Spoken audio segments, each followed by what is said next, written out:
Welcome, everyone, to a brand new episode of Off the Mat, your new wrestling obsession. And we got a great show for you tonight.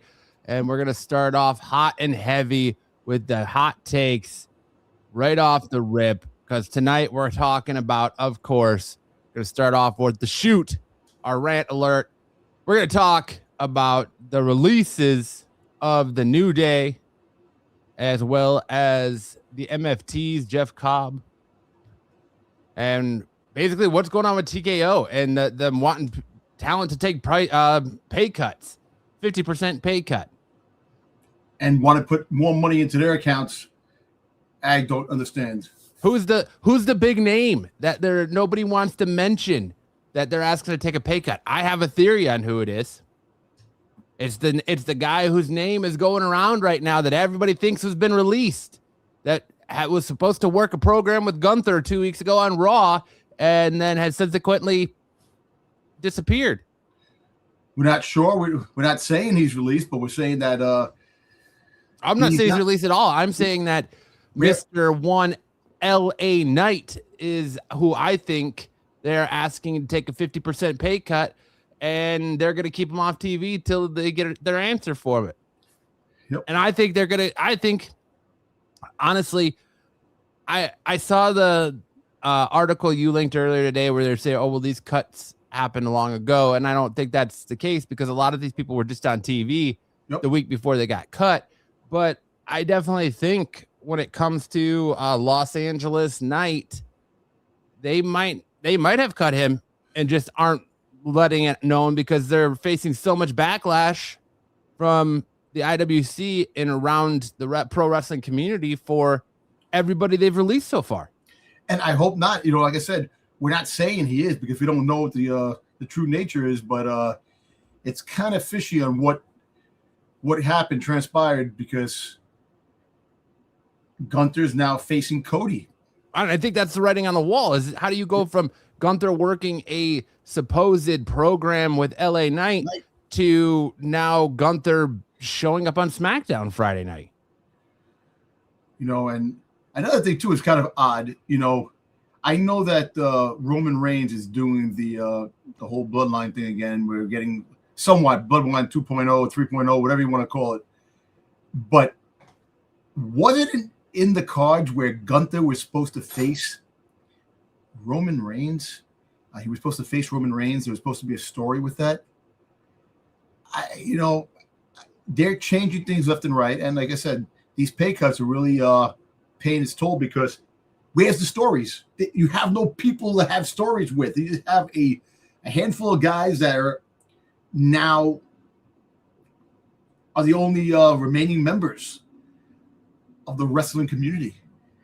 The roster's cut. Yeah, you brought up some new talent, but it's going to be a while before the new talent can reach a status of some of the wrestlers that were released. And it's unfortunate that a lot of the wrestlers that were released, underused, the names that were great on the indie scene, great in other wrestling companies, to only be friggin' put in the back pegs of the wrestling community here in WWE, which really sucks. And I have friends that are telling me that they're giving up watching WWE because they're tired of all the bullshit of what TKO is doing, and with how TKO is taking this brand and really destroying it.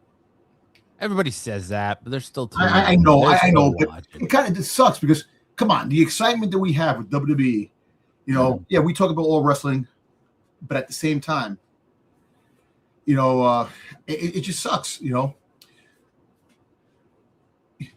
Well, listen, Smack Talker Skywalker says, so if you've been signing a contract, let's say, for example, a year or two ago, and TKO basically says, nah, screw that, we want to restructure your contract by 50%. That's stupid as hell. I'd be like, hell no. Of course. I mean, yeah, New Day just signed a new, 3-year, 5-year, something like that deal last year. A year into it, they're asked to restructure. Roman Reigns supposedly signed a new deal right before WrestleMania. They're asking him to restructure now, apparently. And they don't care, walk. And they just did that to the New Day. And we talked about it on Saturday. Unfortunately, you guys couldn't be here with me, but I went live Saturday and we talked about the New Day release and how crazy it was. And these are company guys, and they've been company guys. They've towed the line. Yep. They've done everything that's asked for them. You gave Kofi Kingston a stupid Jamaican gimmick, and he did the best he could do with it, even if he couldn't keep a accent to save his life. Woods, you tasked Woods to start Up, Down, Down, your YouTube channel, and he killed that and was in charge of all the WWE video games. Him and Tyler Breeze were consultants on the WWE 2K games.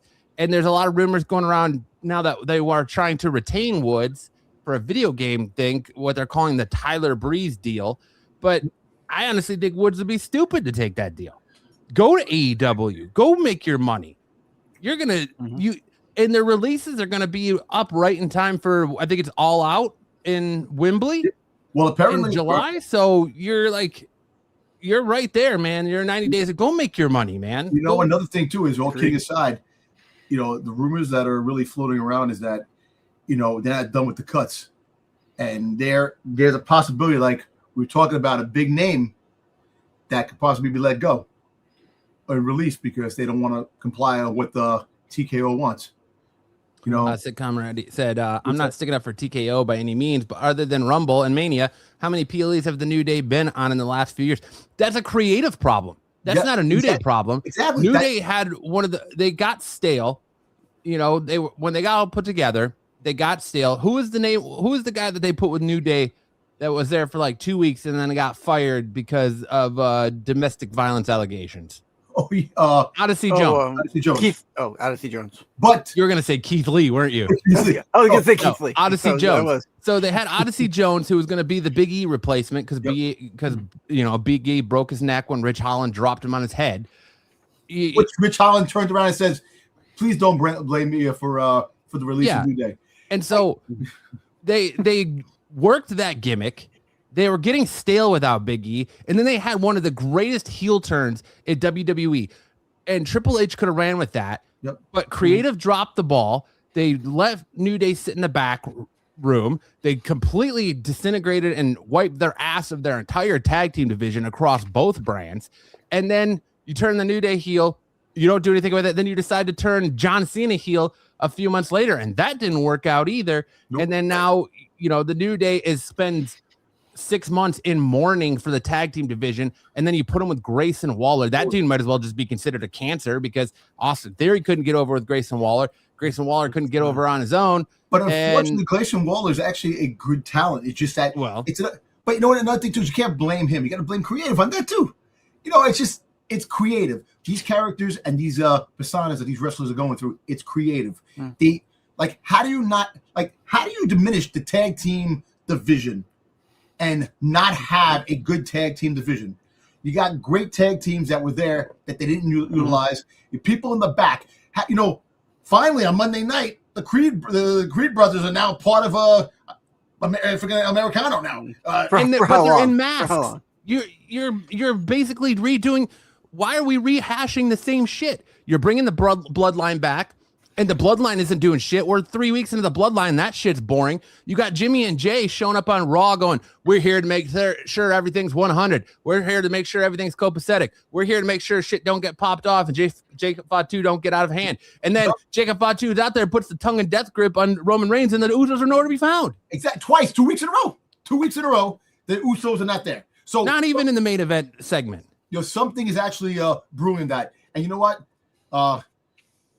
Smack talk Skywalker.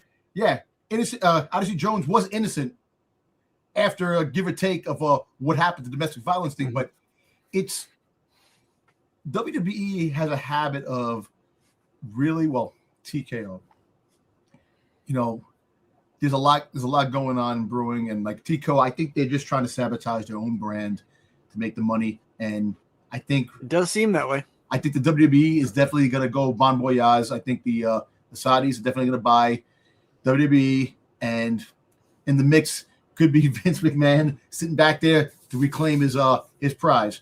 But it's crazy. Like I said, we could talk to a blue in the face about all these releases and all these things, and it sucks because as a brand, and all three of us here as a brand, we love the WWE. We talk about it more than the other brands, and mind you, we love wrestling, but WWE is our bread and butter, who we love and who we enjoy. And for them to take that brand and run it through the mud and take it down to a point where it's like, you discussed it, man. We don't want to be talking negative about anything. We're going to be talking great wrestling. Oh, that show was great last night. Or did you see that match? It's like, you don't want to wake up and look at your phone to saying TKO released who's Roman Reigns, just for argument's sake, Roman Reigns. It's like, are you kidding me?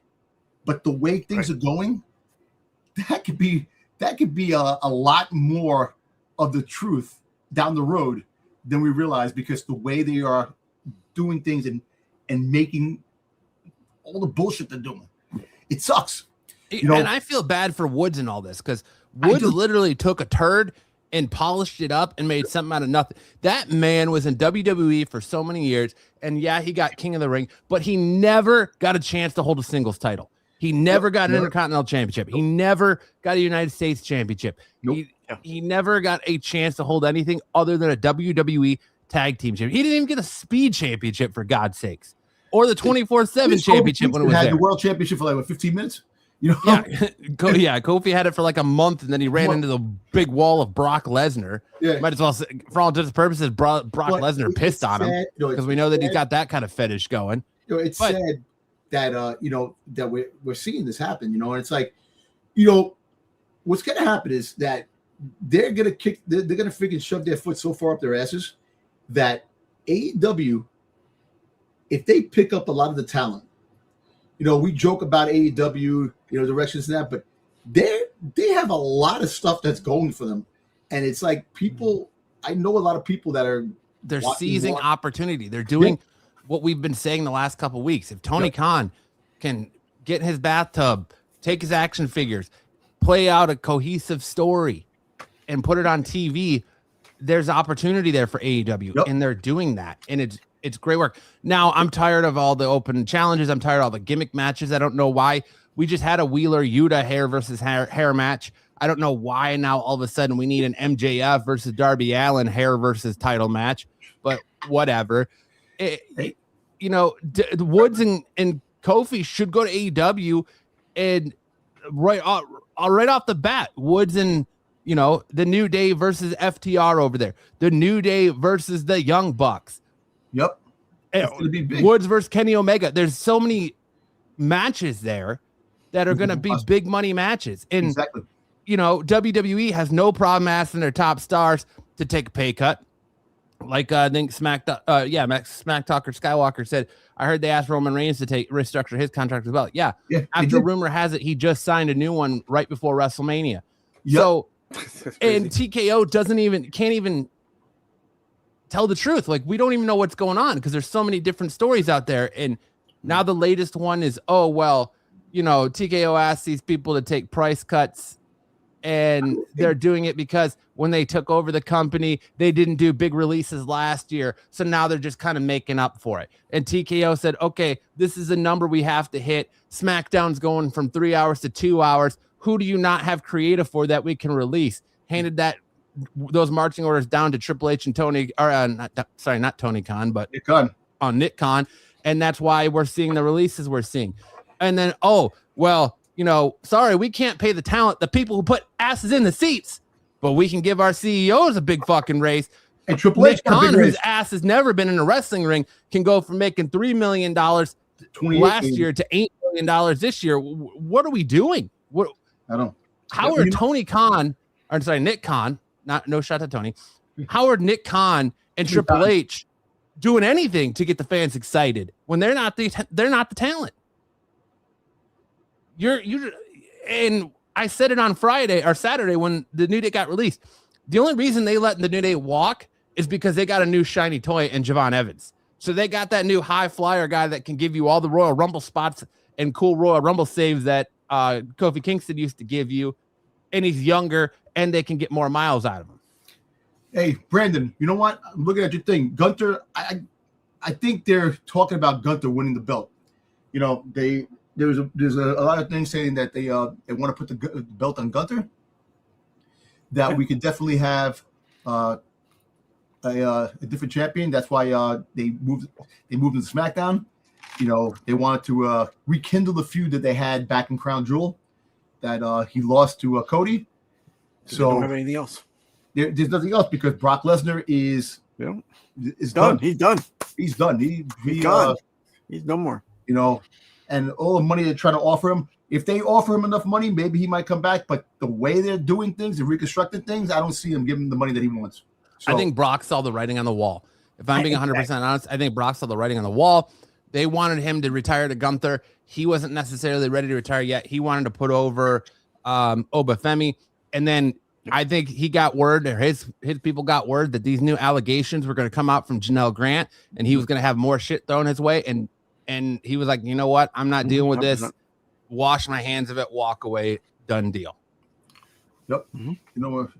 Hey, look, there's a lot going on outside the ring, which really is, you know, it's sad. You know, we want, like I said, we want to talk about great matches and great feuds and, you know, wrestling and having a good time. You know, and it sucks that we have to talk about this corporate shit, which really, you know, like I keep saying, and I've been saying it for a long time. Corporations are the ruination of things. They take everything they can, and they use you, and they'll get rid of you, discard you, and they don't care. You'll die tomorrow, and they'll replace you in a heartbeat. They don't give a shit, and that's corporations in a nutshell, man. They don't care. On top of that, did you see the other shit that's going on? That all of these reaction channels are losing. Yes. That does WWE reaction videos are losing their channels. They're losing everything they've put into this all of a sudden. But yet WWE has no problem using their reactions on TV. Exactly. Because now, hey, look, I understand that's the property content of the company. I understand that. But at the same time, that kind of sucks because those channels that did their review, their reaction videos and stuff like that, put asses in seats, brought more people into the product than ever before, and you're gonna send a disclaimer and freaking file a lawsuit against a channel that's been helping your brand and making the company a whole more exciting. Yeah, they're way in debt, and so it's like, well, are the creditors all of a sudden coming out of nowhere and be like, all right, we need payment now, pay up. Yep. Yeah, they see him making money. They see him making money because they. Oh, you got money? They just reported record profits. First quarter that UFC made $48 million, $481 million. Wrestling made $491 million. Made a few more $1 million more than UFC. Well, yeah, I mean that's understandable. They have more shows, weekly television, PLEs. They're more than just the monthly fight. And the merchandise. It's a lot of merchandise. Makes sense. You know, look, I'm gonna be honest with you. Don't fall in love with any wrestlers that you enjoy to watch because any given day they might be gone. They might be either. Well, you can if you love them, support them. Exactly. Support them for buying T-shirts. Support them from going out when they go indie. Support them any way you can, other than just WWE. Yo, look at Karrion Kross. Karrion Kross is becoming double champions. He's freaking doing great in the indie scene. Him and Scarlett are doing great. And I wish they would come back to it, but I don't think they'll ever come back now to the WWE the way things are until things change. You know, look at Matt Cardona. He came back, all these things, losing, not doing anything. It's really a fucking shame, man. It's a goddamn shame. I'm honestly surprised they didn't cut him. You know, we can't. We're gonna let the New Day walk, but we're gonna just keep the Creed brothers, but we're gonna put them under masks so we can just do the same shit over and over again. We're gonna keep believe that. Natty. Well, they need to move Natty to a trainer. She seems to be just doing a lot of training. Like she's training Jacob Fatu for his match against Roman Reigns at Backlash. Move her to a trainer. Well, actually, she's training. She might be training freaking goddamn Jada Parker. Yeah, apparently she showed up on NXT. But anyway, look, my thing is she's been acting as what he's saying is that she's acting as an in-ring trainer. Yeah. Put her at the performance center. Jada Parker, the Dolph Ziggler of females. That's what I'm gonna start calling her, the Dolph Ziggler of females. Unfortunately, she can't ever win the big one. Dominic Mysterio took a 50% pay cut. He took half. That's crazy. What I heard that Dominic did it to stay. He should. He's a nepo baby. Exactly. He absolutely should. Exactly. I mean, but I'm sure. Listen, he may have taken a pay cut for his main roster, but I bet you he's probably getting paid from AAA being the mega champion. A mega champion and his products, his freaking merchandise and stuff like that. Definitely, man. He's gonna make a lot of money. I wouldn't be surprised if they're saying take a pay cut and they're off. We're not hearing the full extent of the contract. Maybe they're getting more percentage on their merch sales. Their likeness rights from their Cricket Wireless commercials or whatever weird commercials Dominic Mysterio is doing. I know his face is all over Minute Maid, and so is Cody Rhodes and Minute Maid. Yeah.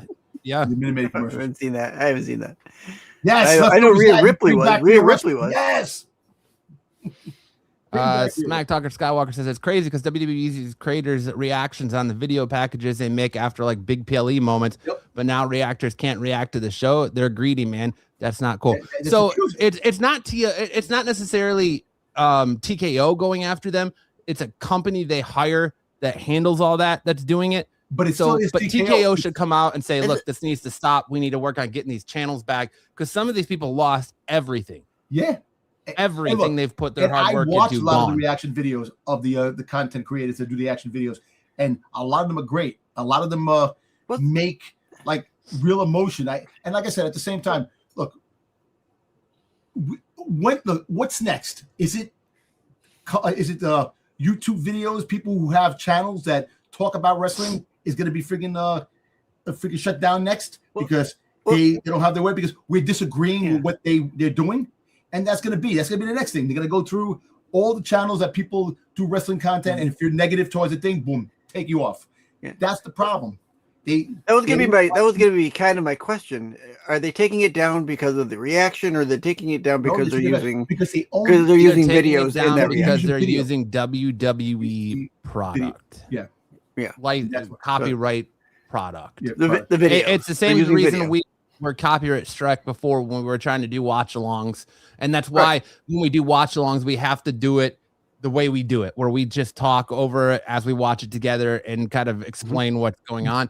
Because I've worked too hard, and now I've worked too hard to build this channel, and now that we've got the wrestling thing going, we as a collective have worked too hard over the last couple of weeks to give this shit up to anybody for anything like that. Right. So we're gonna, we're gonna ride the line, but make sure that we're not getting taken down. But Brandon Young says, because here's the thing, Obafemi and Royce Keys, I think he means, is going to dominate everyone once their championship. Good luck with that. We're going to talk about the Obafemi Opa Challenge thing because that shit is absolutely ridiculous. Oh, boy. Sick guy says, I can't stand Rhea Ripley, but she makes a lot of money for them. You don't like Mommy? And Mommy, Daggy, what's up, buddy? He says, bring back real wrestling. Yes. Listen, Maggie wants that Greco-Roman. Mommy makes money. She brings money in. Me personally, it's the safe bet. They're not confident in any other wrestler in the back that will hold the chair. After Jay Cargill, they gave it back to her. So you can see Mommy holding that belt for a little bit until SummerSlam. And until somebody comes back, you got a few wrestlers that might be making come back. What's her name? Jimmy's wife. What's her name? Naomi. At the end of the year, she had the baby. She's working out again. She's working out again. So kind of scheme maybe a SummerSlam. SummerSlam would be a year, right? Yeah, or maybe Survivor Series, depending on how things turn out. I love Asuka-chan and Io Sky-chan. Yes, listen. I like them, but I think now I don't think they're after. Look, I love Io Sky, but I don't think they're gonna put the belt on her anymore. I think she's more gonna be a mid card now. Asuka probably a mid card down the road. I mean, personally, I think since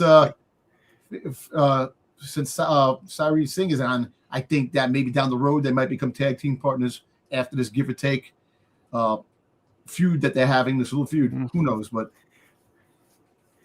I hope they mix it up a little better. Did you see that they're speculating that they might bring Kairi Sane back?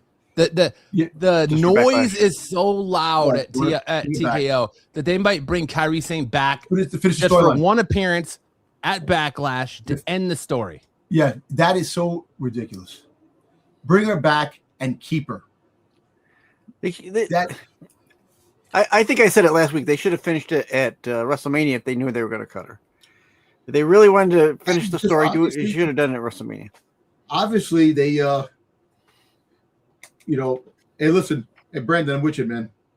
I'm with you. I have a place in my heart for them too. It's just sad because, like I said, I really don't want to talk about the negative parts, but there's so many negative parts that are going down with WWE, man, as a brand, man. Between the writers, creative, TKO meddling, all these releases, it really, really brings a damper down on something. And on top of that, content creators that make wrestling better, that actually puts the asses in seats, that makes the brand better by doing their reaction videos, bringing people in, do all these things. You cut them and you shut them down. That's not people fair. Like us. It's people like, yes, we're a small channel, but it's people like us within the community who talk up the product, be it WWE, AEW, or all TNA, AEW, whatever the brand is that you're watching, independent. There's people out there who focus solely on like a local independent. We're the people who are talking up your crap, whether good, bad. You got to take it because you're the one putting it out. Exactly. We're the ones talking about it. You guys are just doing it, and that's the most important part. But we're doing an important part too because we're keeping it rolling. We're keeping it. Once you go off the air, we're coming on the air to talk about it. Exactly. And like I said, I want the content creators and the people who talk about wrestling to talk about really cool stuff. I want us to talk about what a fantastic match. Oh, did you see that? Oh, this is great. I love the story. I love the story where it's going. I want to be talking about stuff like that. And you're right. Hey, see, Comrie, I know the positive note. The Backlash could be better than WrestleMania. We could have a pretty good Backlash. We have 5 matches. You're gonna get 5 matches, double the commercials, and you're giving half of your main event away for free. You're giving half your PLA, an hour of your PLE away for free. That's at least 2 of the 5 matches away for free because they're going to be on ESPN proper. Why are you expecting people to pay? Now you're asking people to pay $30 a month for your premium programming, and you're giving away half of the pay-per-view at 5 matches for free. So now at a 5-match pay-per-view, you're asking people to pay $30 a month for 3 matches. 3 fucking matches.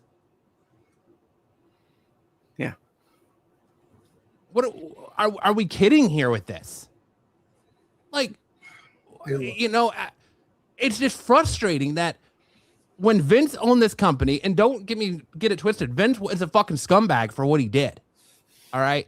But he was a businessman. At the end of the day, personal feelings about Vince aside, he was about the business. He was about the families. He wanted to make sure that professional wrestling was accessible for the fans, not celebrities. $9.99 for the damn for the channel. WWE Network. All the pay-per-views. $9.99.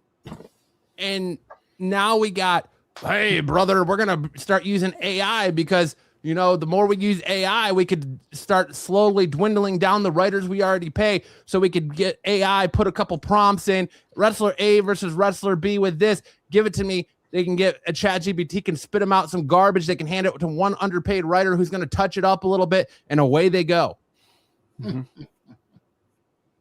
Yeah. Like, dude, I don't get it. They generated I just saw something that said between TKO brass, that's Nick Khan, Ari Emanuel, Dana White, They've generated $1.2 billion in cash flow last year. Crazy guy. And we have to cut wrestlers. I get it. Cuts need to be made because you got to bring up NXT guys. You got to bring in people you're using and let go of people you're not using. We expected that, though. We expected cuts. Yeah, absolutely. Every year we expect cuts. The cuts are not the problem. It's the lack of transparency. It's the way it's being done. It's the reasons it's being done. And then you turn around and tote, oh, well, fuck, we're going to give Nick Khan a new deal, and he's going to make, go from making $3 to $8 million, but we can't afford to pay this one wrestler $100,000 a year. Yep. We're going to ask our top talent to take a 50% pay cut so we can pay the people who aren't even on TV. Yep. The billionaires sitting up on their fat, cushy asses who don't even know a lick about professional wrestling.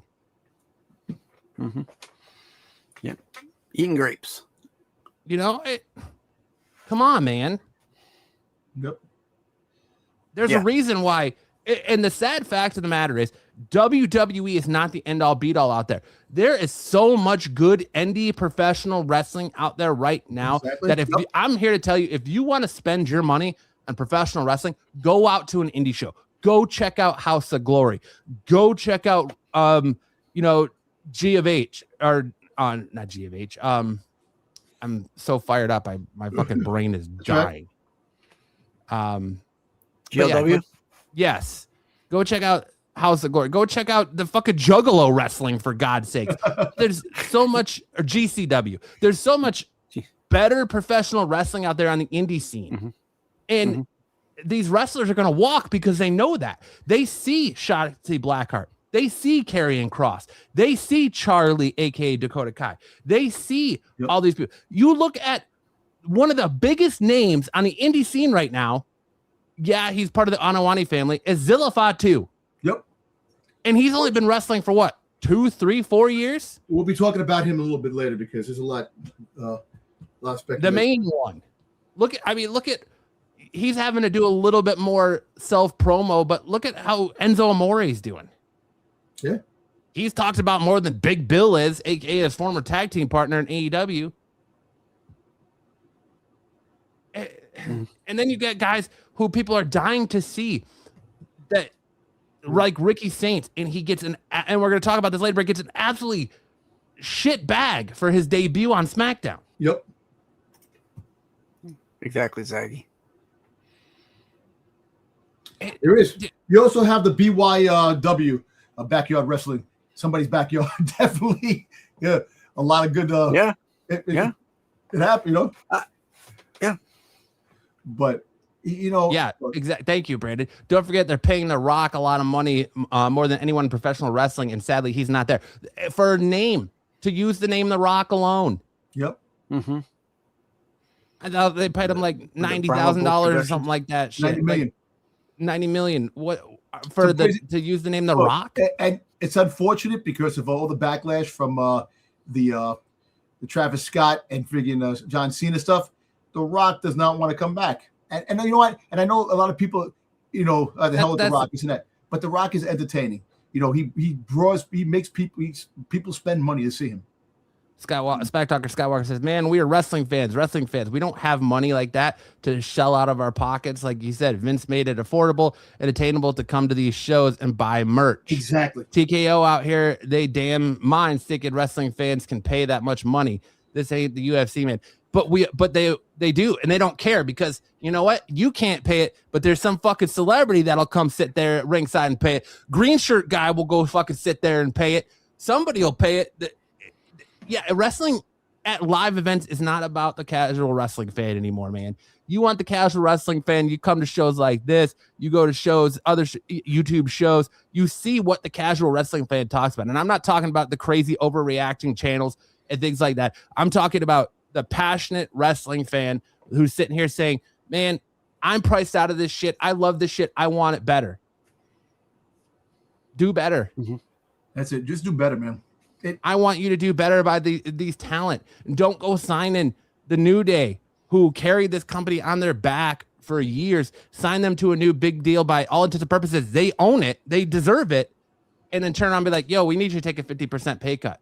And when they're like, no, we got families, man, we can't do that. Then you're like, all right, bye, walk. If you're going to do that, at least have the decency and the respect for these performers who did so much for you to be like, you know what? We're going to let you go. I understand what you're going to do. And you know what else we're going to do? We're going to go ahead and waive that 90-day non-compete clause. Good luck, man. I hope you kill it out there and let him go. Why are you going to make the New Day, Xavier Woods and Kofi Kingston, sit on the sidelines for 90 days? Oh, because you're scared, because you know they're going to go to AEW and absolutely fucking kill it and walk into AEW and be a huge pop. Look, I understand pay cuts. You could at least told them, listen, take a 25% pay cut, 50%, half the salary. And like I said, everybody's got different salaries, and half a salary to one person may not be that bad, but to another person, it's devastating. So, you're talking about greedy, and every person in TKO made millions of dollars, and you can't pay these professional wrestlers that put their necks in the line every week to bring crowds in there, to make people, like the kids, cheer and the people go crazy with you, having guys jump off the top of the Raptors and do crazy ass stuff that's definitely you're putting yourself in harm's way all the time to put money in the freaking guys' pockets, the big bosses up there, and you're gonna do this to these guys? Come on. You gotta be better. You got to make better choices. You have to look at the little people out there and say, you know what? Those are the ones that made us popular, that built this brand up. And you got to go back to that basis, because at this point, you're going to have a lot of fans leaving because, like we were talking, there are other options out there. Yes, WWE is what we love, but you know what? We'll sacrifice the love and go elsewhere if you don't start making things happen and making things affordable and having families come and not having to worry about paying $2,000, $3,000 for one night out. Well, the thing is that us as wrestling fans, we're smart. We're getting hip to their game, because people saw at WrestleMania, they panic. If their ticket prices are not where they want them to be, they panic and they drop ticket prices at the last minute right before the show. Dropping the ticket prices, that's why half the releases of all the damn guys. Let me tell you something. 25% off for everything. 25% off. The bomb that was dropped with the wrestlers that were released. You're talking about 30 wrestlers. Wow. 30 wrestlers were released, or freaking and well, that's what we know of. We don't know behind exactly this. But come on, we haven't heard this many wrestlers being released. I don't think ever. We know 5 here, 8 here, a couple here and there, but 30 plus wrestlers. That's absurd. You friggin' goddamn took away your entire SmackDown roster. Mm-hmm. And then on top of that, you bring up Ricky Saints and you make the poor dude freaking become a sacrificial lamb, and they hated him because of what happened, to bring in friggin' Gunter to fight Cody, and you had him lose that match. He should have won that match by default and put him on the map. You got to do better. And you, like I said, it's sad that we're seeing this happen, and it's one of two things are going to happen. Either this company is going to fold and fold bad, or they're getting ready to take this and say, you know what, we're done. You can buy this company. I don't know. It really feels like they are liquidating assets to try and cook their books to get in a good position to sell the company. Because they need money. It's what it feels like. $300 million or $300 billion they were talking about that they were owing. So because they still don't see the value in WWE. They think that UFC is this big money maker. They don't see the value in WWE. But the Brandon Young's giving us predictions already. He's saying Roman Reigns, Seth Rollins, Io Sky, Trick Williams, and Danhausen, John Cena, or Royce Keys winners. Yeah, there you go. Yeah. Good. Actually, all right. Final thoughts on this before we move into our off the top rope segment. I think we talked about. I think we good talk, Yeah, good prep yeah. on this, bro. We can move forward, but it does. Yeah, they are. They're still relying on John Cena. Dude, John Cena retired in the beginning of November, and we got like 4 months without John. We didn't even get enough time to like miss him, and they're already. And I'm gonna tell you this: he's talking about this huge announcement he's gonna make that he's gonna rock the foundation of WWE. Well, we're gonna talk about that, Dom. I don't want you to give anything away. All right, let's move into our off the mat, off the top rope segment. This is where we put 2 minutes on the clock and we give you our fast takes on some of the biggest professional wrestling news in those 2 minutes. And we're going to start with Ricky Saints. And SmackDown, we saw the call up of Ricky Saints. Like I said, he got the shit bag on SmackDown. He got a terrible promo written for him. Yep. They put him against his good buddy Cody Rhodes, and then they debut him, have him lose, and then all of a sudden, here comes your boy Gunther out of nowhere. How do you guys feel about Ricky Saints' SmackDown debut, and what are your thoughts on them bringing Gunther up to face Cody Rhodes at presumably Night of Champions? Well, I'm gonna tell you this. I'm gonna tell you this. That was really messed up in the promo they gave him, and even worse, made him lose. What they should have did was have Gunther come in and a disqualification match, and Ricky Saints could have won. Yes, he did, Dubba. Yes, he did. Could have won through the fault of Gunther's interference. You know, that, you know, you screwed up that right there off the bat. And usually wrestlers, when they come up, usually get the win. You know, yes, I understand that it's a normal thing, but you want to change. Sol Ruka didn't. Yeah, I know she didn't either. But I'm just saying, but now they're kind of changing the ties. But the whole fact is that she lost because of other tangibles. But they should have been attacked by Gunther. Gunther should have came in, attacked it, freaking disqualification, boom, that's it, and you would have saved Ricky Saints.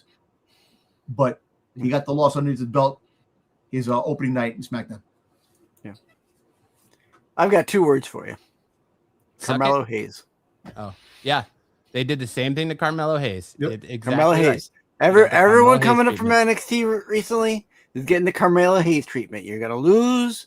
You're gonna get like the slow. I wouldn't even call it a slow build because it's like molasses in January. It doesn't move. Well, you know what they're gonna do, right? They're gonna They're gonna take Ricky Saints and they're gonna put him in a feud with the Miz. Once the Miz is done with Danhausen, it's gonna be Ricky Saints. Ricky Saints and the Miz are gonna be a tag team for like 6 months. Oh Jesus!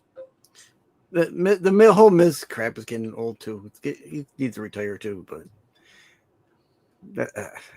Yeah, you're probably right, unfortunately.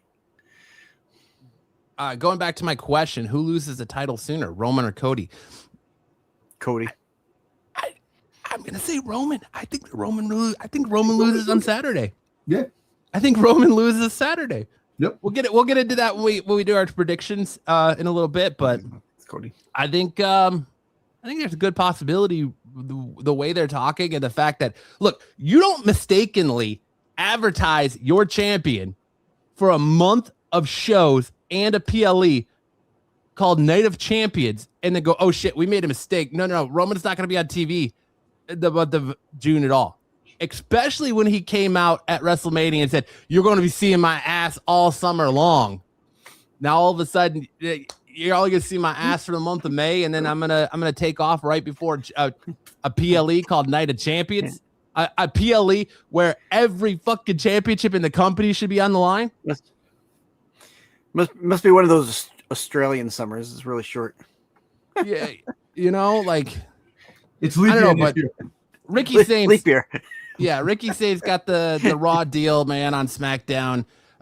He got a shit promo. He got a shit showing against Cody. He fell flat. The crowd wasn't really behind him. They should have done what they're doing with Blake Monroe for him. They should have given him a couple vignettes, a couple promos before they threw him in the ring with Cody because they got nobody else. So if you're going to try and build a star, you got to put it on Cody to make that man a star. And Cody kind of dropped the ball on Ricky. Ricky kind of dropped the ball. Creative, if we're being honest, really fucking dropped the ball when it came to Ricky Saints on SmackDown. And like you said, moving Gunther over there, that's presumably what your main event is going to be for Night of Champions. is Cody Rhodes versus Gunther for the WWE Championship. Mhm. I see potentially somebody costing Gunther that match or interfering. Don't cook yet. That's the thing. That's the only way, because now, like I said, you took away his gimmick of the Legend Killer. You took away that stuff. Now, if he loses to Cody, the whole buildup between Obafemi that's going to fight, the way I kept saying it, that Obafemi is being built up to take down Gunther. You're going to just throw it all away. And the big bad Gunther is no longer. Brandon says, Randy taking the title off Cody, not Gunther. But if I was booking it, I would give LA Knight versus Gunther versus Cody Rhodes versus Randy at Clash in Italy for the title, and Randy Orton wins. We don't know how Randy Orton's going to be out, how long he's going to be out with a supposed back injury. And we don't know what's going on with LA Knight. There's a lot of rumors flying around the IWC that LA Knight was released, and they're just not talking about it yet. If you weren't here at the beginning of the show, I think LA Knight is the big name that they asked to take a pay cut, and they didn't want to say, because if you listen to the coach, Jonathan Coachman, in his show over on the Coach and Bro, he says he knows who it is, and it would make people disappointed if the news ever came out that that's who it was. And I fully feel like it was LA Knight. Yep. That was asked to take a pay cut, and because of the way the fans are behind him and they keep treating him, I think that's why they're saying it would disappoint a lot of people to find out that that's who it was. When was the last time he actually won a match? Besides the WrestleMania, by himself. I mean, by himself. Tag team match. Yeah, but I mean by himself. It's been a while since because he's taken pins. He's disqualified or whatever. Yeah, he hasn't been because he can't. They haven't won him. It's like he can't get away from the bloodline. They might as well just release him, because it's going to be just like the Y6. They can't get him away from the bloodline. He's always got to be in the bloodline business or the Vision business now. He went right from feuding with the bloodline to feuding with the Vision. So up next, Danhouse's WWE Backlash mystery opponent. There's a lot of speculation flying around the IWC and online about Danhausen's potential mystery opponent. And people are thinking that Michael Cole might have let it slip on Raw on Monday night who Danhausen's mystery opponent may be, as Michael Cole said that it has to be somebody who loves money. Here comes the money! That's some speculation running rampant that Shane O'Mac is going to be Danhausen's mystery opponent. Who do you guys see being Danhausen's mystery opponent this weekend? It's CM Punk, right? It's going to be CM Punk. Well, CM Punk. I think it's CM Punk. CM Punk is a name, but Shane McMahon's name has been circulating. So those are the two potential candidates that could be Danhausen's partner. Like, loves money. Well, CM Punk said he's here for the money, too. When he came in, I'm not here to make friends. I'm here to make money. I'm here to make money. Give or take, it could either be Shane or it could be more likely CM Punk. So it's like 75% CM Punk, 25% Shane McMahon. Double O says, so I don't watch AEW or NXT, and I don't know much about Ricky Saints after this SmackDown debut. I don't care about him at all. You know what? He's a good wrestler. He's really good. He was good in AEW. The same place that Ethan Page came from. They were both great in AEW, and they were good. You're thinking of his dad. His dad blew both quads out. Yeah, sliding into the ring. Yeah, no, I think you say he might. Brandon thinks it's Royce Keys. I've heard Royce Keys thrown around too. Double says CM Punk makes the most sense. In a match with Jelly Roll, remember? With Jelly Roll, yeah. He was in the scrapped match, the tag team match. Jelly Roll and Cody Rhodes versus the Royce Keys. I'm thinking of Jelly Roll, Cody, Pat McAfee, Randy Orton. Because Jelly Roll was supposed to fight the Miz and Kent Wilson. So that could be that. It could be Royce Keys. It could be. Hey. Maybe it's Jelly Roll. Maybe Jelly Roll's his tag team partner. Jelly Roll's never Danhausen though. It's going to be something ridiculous. I think he's going to try and get John Cena to do it. I think I could see it being R-Truth, honestly. R-Truth is the championship. R-Truth, I think, but he doesn't have. I think it's going to be a mystery guy. Yeah, I think it's going to be someone we haven't seen. You know what? It's more like look. Let's put it this way: if you're going to go with wrestlers, it's either it's most likely CM Punk, Royce Keys. Well, actually, Royce Keys makes a lot of sense because, like I said, you put him in the storyline that was supposed to be earlier that didn't happen, so you put him now, and Shane McMahon. You know, it's not going to be Shane McMahon. No, Shane McMahon's the wild card. It's a wild card right there. That's That's right. I remember when Snoop. I've even seen people speculate that it's going to be Ted DiBiase Jr. Nah. It's not going to be Ted DiBiase. Nah. It's going to be maybe it's Ted DiBiase Senior. Maybe it's Senior, the $1 Million Man. You got a goofy match. It's going to be a goofy ass match right here. Danhausen versus freaking The Miz and Kit Wilson. You gotta, it's gonna be. I'm not saying that CM Punk. I hope it's just his army of little people again that he brought out. Oh, that'd be awesome. The midgets. Oh, wait a minute. I got it. Sabrina Carpenter. That would Sabrina Carpenter. Yeah, he wanted Sabrina Carpenter to sing his theme music to WrestleMania, so it'd be funny. It would be funny. No, if it was somebody from AEW, Sean Ross Sapp would have fucking spoiled that already. We would know that they're being signed already. It's going to be somebody in-house, but I don't think it's going to be a returning Shane McMahon. I think it's going to be... Look, they're trying to get CM Punk on SmackDown, which if they're going to do... If the stories are true with what they're doing with Roman and they're going to end up letting Roman walk, why would you bring CM Punk to SmackDown? Because then you got nobody left on Raw except for Obafemi. But they're trying to bring CM Punk to SmackDown. This is essentially a SmackDown match because, like I said, I think with the way the releases are now, they're going to have some guys that are mainstay on shows like your champions, and then they're going to have some guys that go between, like Danhausen and the Usos and Jacob Fatu. So I think this could potentially be it's going to be CM Punk. Listen, Jada Parker should be really good friends. She should come in and smash everybody. Pepsi Phil. Listen, the female Dolph Ziggler isn't smashing anybody, all right? And Jade Cargill isn't smashing anybody either. I said Jada Parker. I know you did. Double said Jade. Jada Parker, a.k.a. the female Dolph Ziggler, she ain't smashing nobody. Anyway, all right?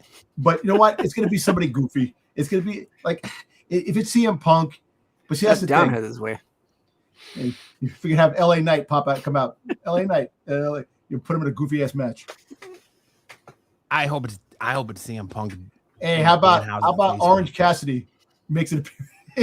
I'd be cool with that. I'd like cool. Orange Cassidy. Cool with that too. Orange Cassidy, but he's still tied up in AEW. He's not going anywhere for a while. Nah, he was just in a match last night with Dax Harwood from FTR. So yeah.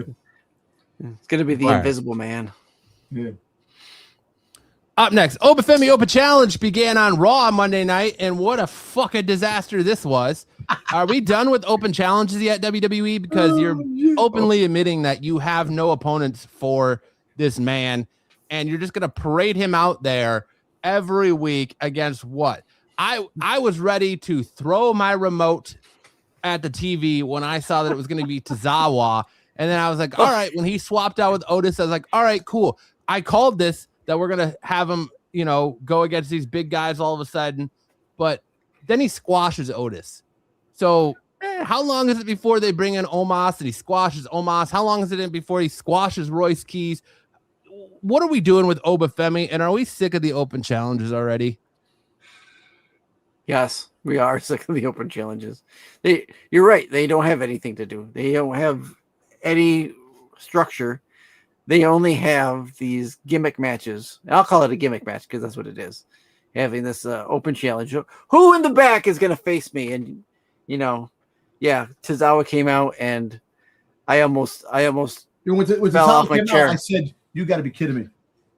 I literally almost fell off my chair. I was actually doing a Whatnot stream, and people in that Whatnot stream are going to tell you I almost plotzed when Tozawa came out. I'm like, Tozawa, are you freaking kidding me? And then did we talk about that? We talked about that. We did.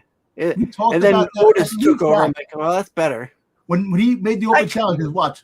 We have a group chat, and when this happened on TV, you can ask Dom and Sticks. I literally texted the group chat and said, "Are you fucking kidding me with this shit?" Yep. That was Like, this is the one problem. He's so over. Obafemi's so over. You got nothing for him to do. but the open challenge thing, it sucks. And on top of that, all those wrestlers you released, But this is could have been options that he could have fought down the road until he met somebody big.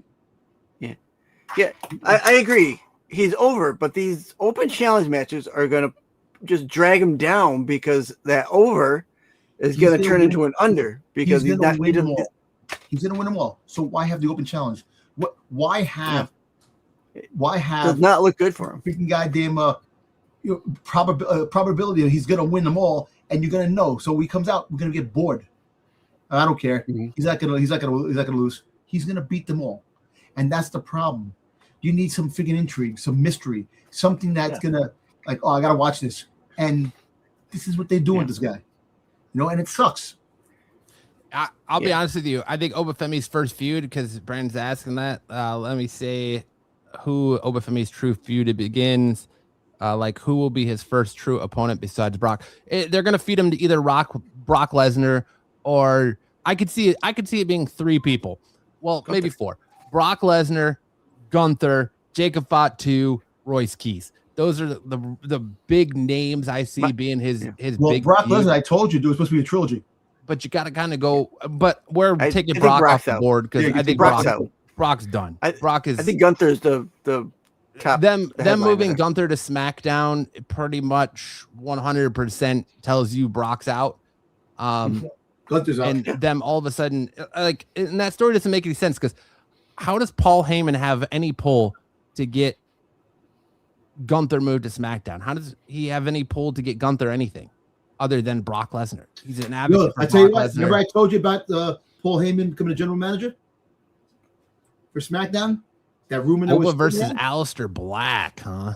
Yeah, well, I guess that's what happens when you show up and tell people you don't want to lose, but what are you gonna do? Yeah, dude, I think they're gonna feed him to Roman Reigns sooner than rather than later. But you won't see him feud with Roman Reigns until probably down the line, maybe Royal Rumble. Or SummerSlam. They set up SummerSlam. You saw their hat tip to SummerSlam on Raw. Survivor Series. No, yeah, maybe Survivor Series, but you saw their hat tip to SummerSlam on Raw. It's going to be Seth Rollins versus Roman Reigns if they could get Roman's deal done. Yeah.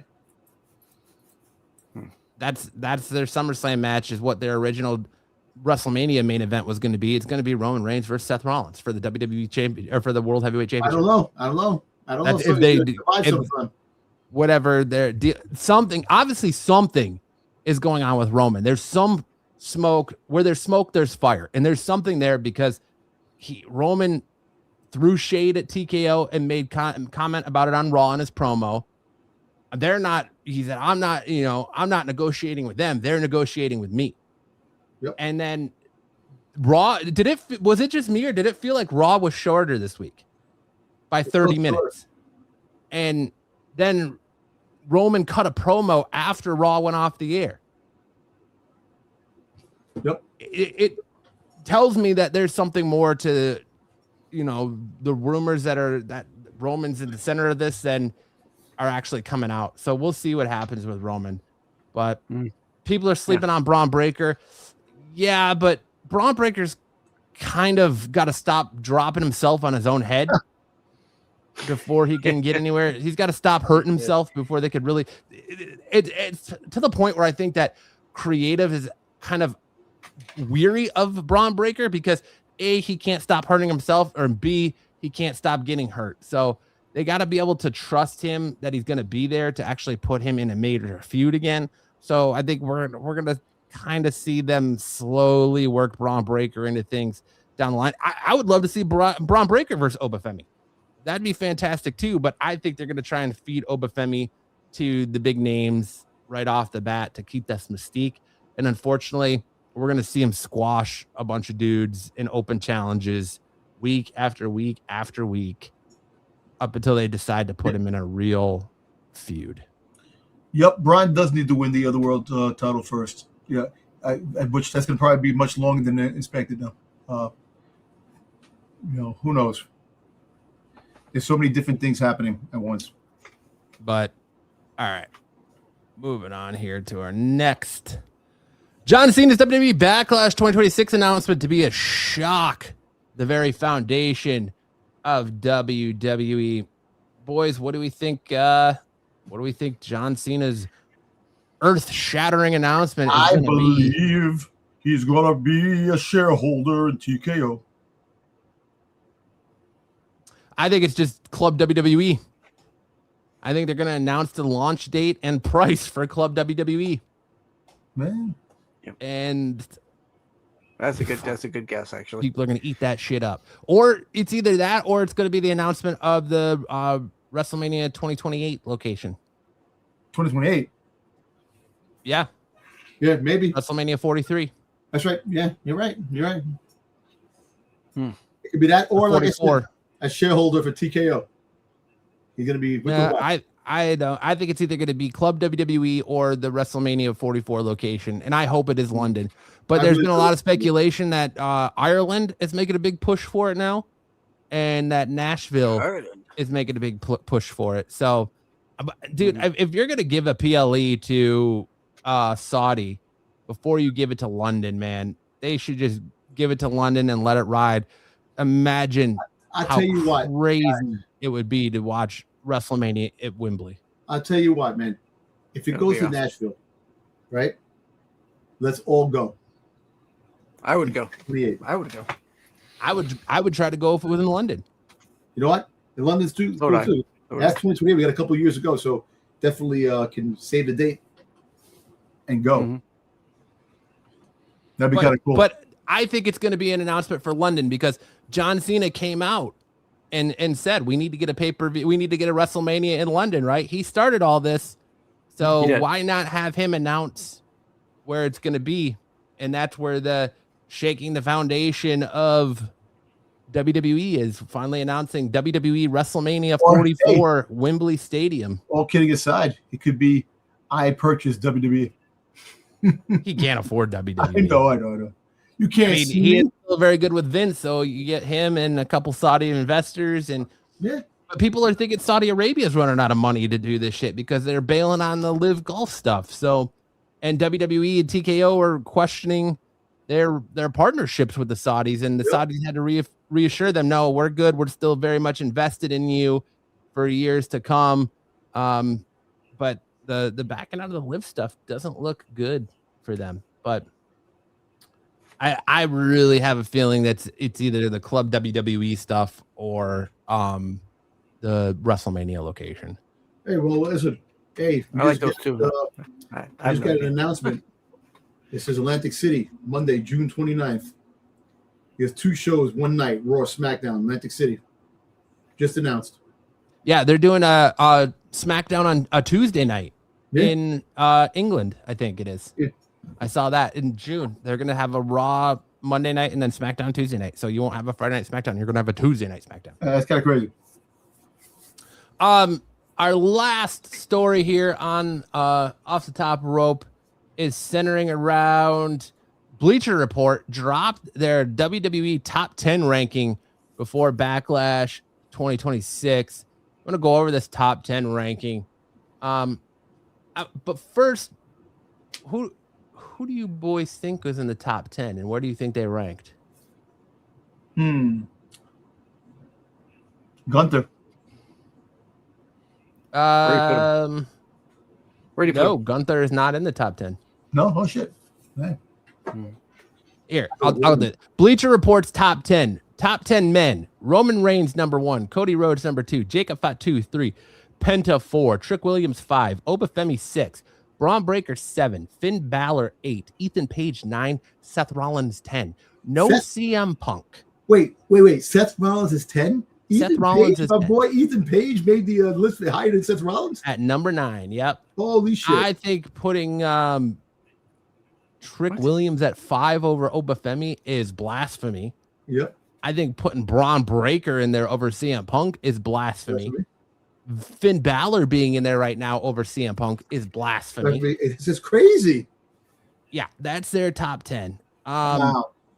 With the women's, Rhea Ripley, Liv Morgan, Becky Lynch, Tiffany Stratton, Io Sky, Asuka, JC Jane, Roxanne Perez, Stephanie Vakir, Jade Cargill. What do you boys think of the top 10 list for Bleacher Report? And explain to me why you're going to put JC Jane in there already over some of this other talent. Well, you know why? JC Jane just came out list, with Nuclear Noise, dude. She is villainous. So he came out and fans hate her, and that's great. She got the dominant. Been 3 weeks. I know. How are we going to put her? Well, really, she's only been there 2 weeks. How are we going to put her on a top 10 list of what she did in NXT for 3 weeks? I don't know. Like, yeah. Well, Tiffany, you know what? Tiffany is going through some stuff. Her mind is not on wrestling anymore like it was. She's looking to go to Hollywood. She wants to do Hollywood stuff, and so probably in the next couple of years, she's going to phase herself out of wrestling. She's not going to do wrestling anymore. Nah, I don't think it's Hollywood. I think she's wrapped up with this new boyfriend she's got. She's just coming back from that injury. I think that she said she wants to do Hollywood. Aren't as high on her as they were.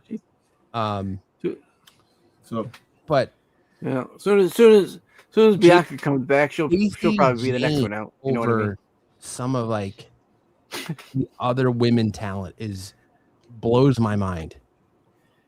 JC Jade's done great work since she's come back, but since she's been called up, I'm not a fan of her. I was not in on her. I am now, but I liked her. Dude, that just like top 10 men. I think it would be Roman dude, I don't even like Roman at 1. I don't even like Cody at 2 right now. Like, you have Obafemi, you have Braun Breaker in there and Finn Balor in there over the likes of Drew McIntyre. You have Ethan Page in there over the likes of Drew McIntyre.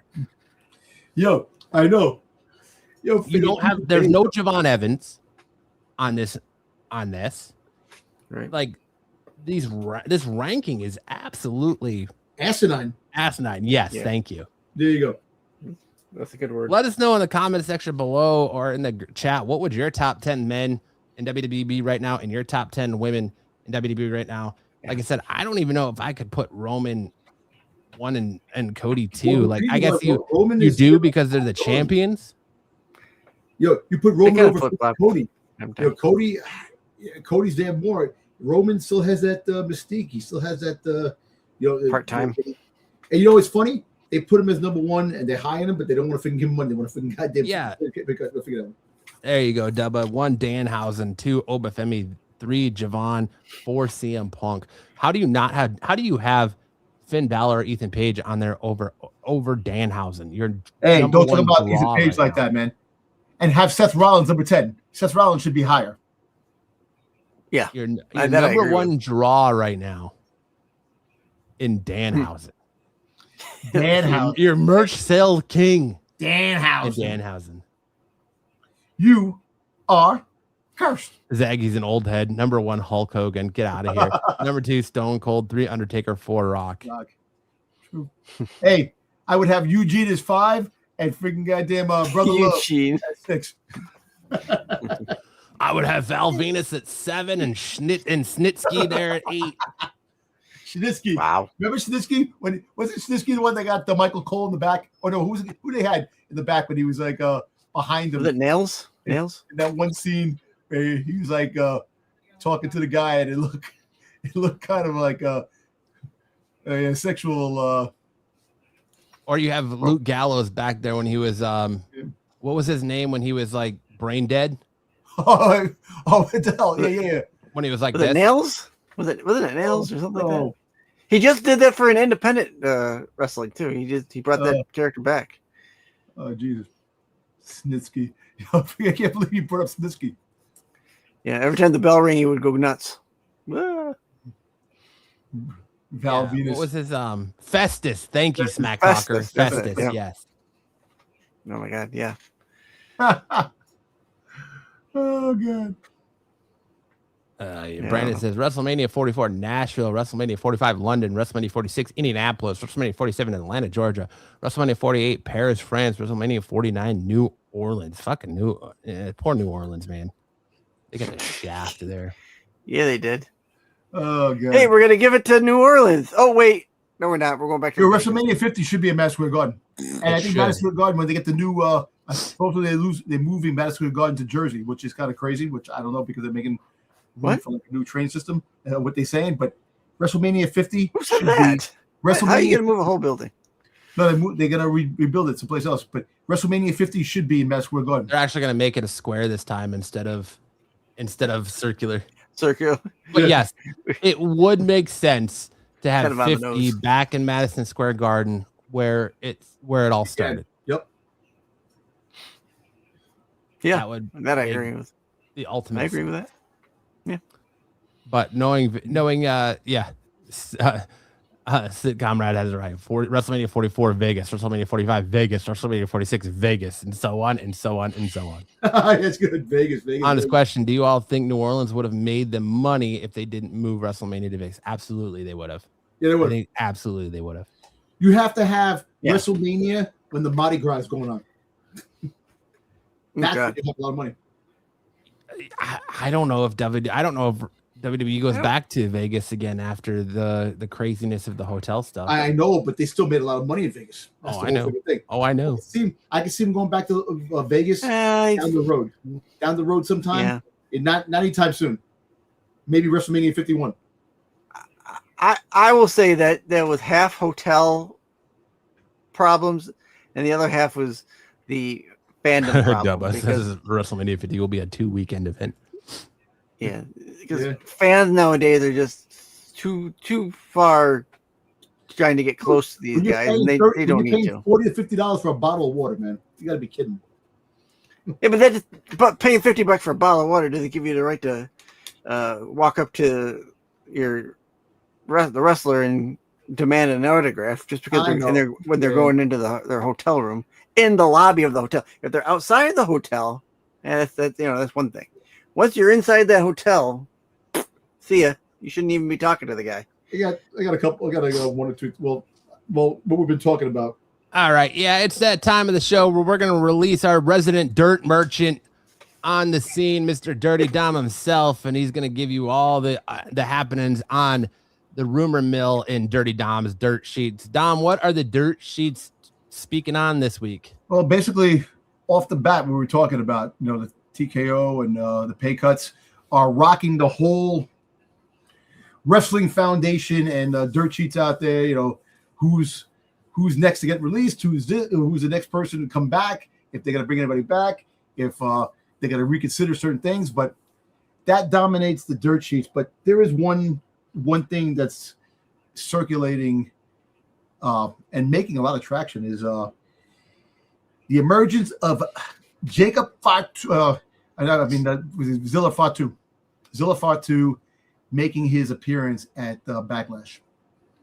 That is the big rumor that's been going on through all the circuits.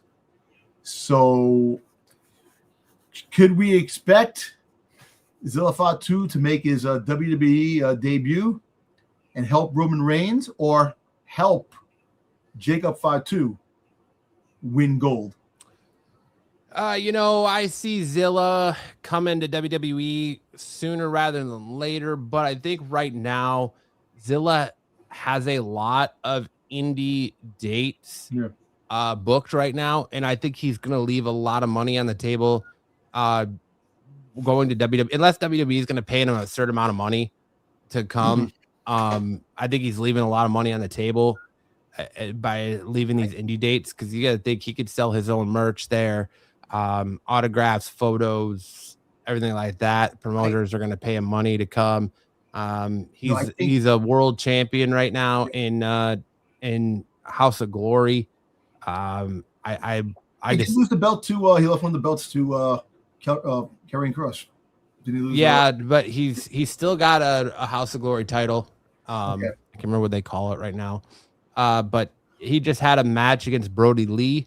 Yep. At House of Glory over WrestleMania weekend. I think I don't see Zilla Fatu coming to WWE at Backlash. So apparently there was other rumors that Paul Heyman talking to him. So I don't know. Hey, like I said, you think that he makes the debut, shows up, and then finishes his obligations to the indie scene, and then comes back later on. That's a safe bet. Yeah. Solo Sikoa and Hikuleo, aka Tala Tonga, cost Jacob Fatu. Great, another bloodline member. do you really think WWE would sign him and then still let him go do his indie spots? No. I don't think they'll sign him, but he can show up in WWE without. He's not going to show up if they don't sign him. He can. I mean, if they're you got a better chance of Kairi Sane showing up for a one night finish to her story than you do Zilla Fatu showing up without on a one night contract, because then it's just going to be speculation and run rampant that people are going to want to see him there. I want to see him there. I love Zilla. I go out of my way to watch Zilla matches online. Like, I love that House of Glory put his match against Brody Lee online after the event. Yeah. That I've was a good match. kicked around the idea of subscribing to Thriller so I could watch House of Glory stuff, because what House of Glory is doing right now is way more interesting than anything WWE's doing. So, well, I don't know, we'll but I just don't see Zilla coming just yet. I think it's a possibility, but I don't see it happen. And it could be to help Jacob, but I think we're gonna get a little bit more to this Jacob stuff than one and done. But I think Jacob, if he loses to Roman on Saturday, he's going to be in the rear view for a little bit, and his feud is going to be somewhere else. It is probably going to be Solo Sikoa. Yeah. Yeah, so that's about it. There's really nothing else floating around. You should look him up. He's the son of Rikishi, or not Rikishi, of Umaga. Umaga-san. Yep. Yeah, so like I said, the biggest part of the Dirty Dom sheets is this week is the TKO and the pay cuts and stuff like that. That's dominating the rumor mills and all the stuff and speculation who else might get released or cut. So, and I said the only other thing was the Zilla Fatu stuff that's been getting a lot of traction. That's about it. And you know what? You're right. Why bring in Zilla when you have Solo and Talatanga, right? The other Tonga. And you have them to come in to interfere in bloodline matters and make so could be, but like I said, we lost two of them. Heyman did say that there's going to be some big surprises in store for Backlash. And then again, I hate when people say that, because then the big surprises might not get. Surprises. It's like the new era. Every time freaking Triple H, it's a new era, a new beginning. He says that every 6 months. Yeah, they gave Evil made his debut in NXT, and they gave him such a bad name. Man.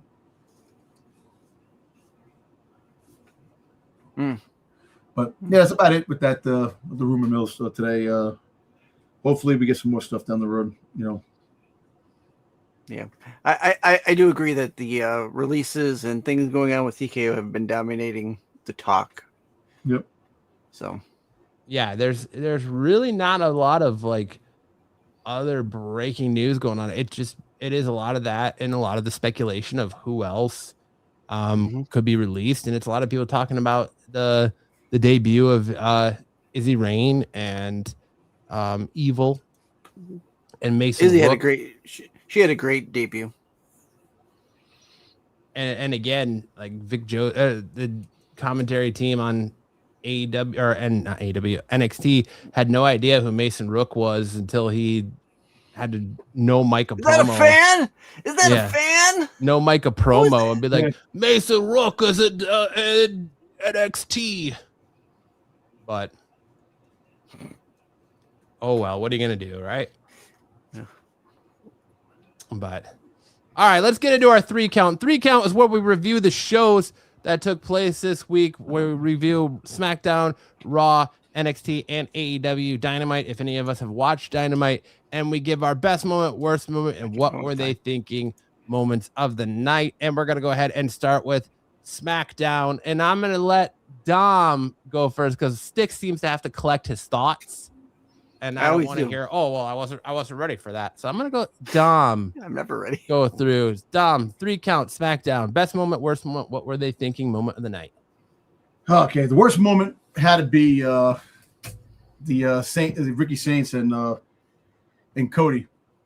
You know, you don't bring up the outcome. You don't bring up Ricky Saints to bring him up and lose the way he did, and then have Gunther come out of nowhere to lose. I mean, to grab Cody and freaking take him out. That all of a sudden now he has a feud with Cody out of the blue. So I didn't like that. The best moment, I think the best moment was the I like, you know, JC Jane and Charlotte Flair. JC Jane getting a win over Charlotte Flair. You know, I kind of I like that because she's really over with the fans, and they hate Colin. They really hate JC Jane, which is great for her to be a villain and stuff like that. And what were they thinking?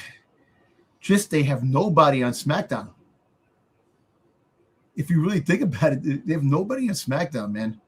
You know, I do like the Blake Monroe, you know, the little promos of Blake Monroe, you know, eventually when she comes, you know, but they're talking about her versus Tiffany Stratton right off the bat. Yeah. Are you going to even be able to tell them apart in the ring? They look identical. I know, but that's going to be fun. We're going to see. It's like twins versus twins. No, but yeah, I think just what I think is just the overall that there's nobody on SmackDown.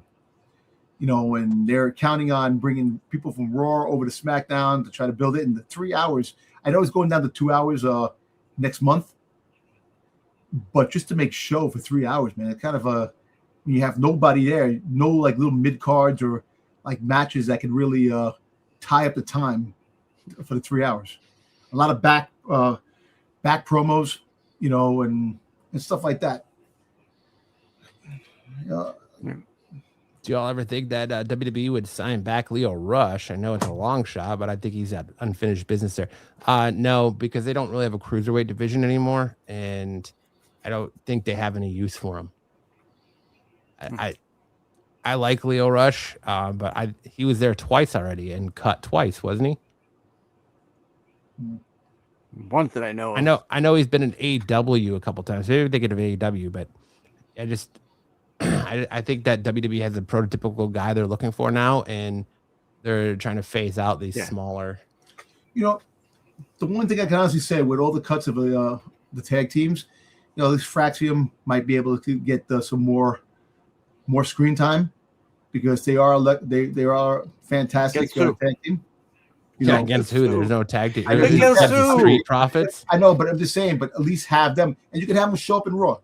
You know, listen. I think they should just unite the belts, have one tag team, and just go back to the one belt. Instead of having 2 championships, have one belt like they did. Just to put the belts together again, you know, and have one tag team, one champion, and you have the 2 brands go back and forth. They only have enough. Yes, they barely have enough for one championship. That's what I'm trying to say. Just have one, because since there's no roster, you make it more interesting because you have more people challenging for things.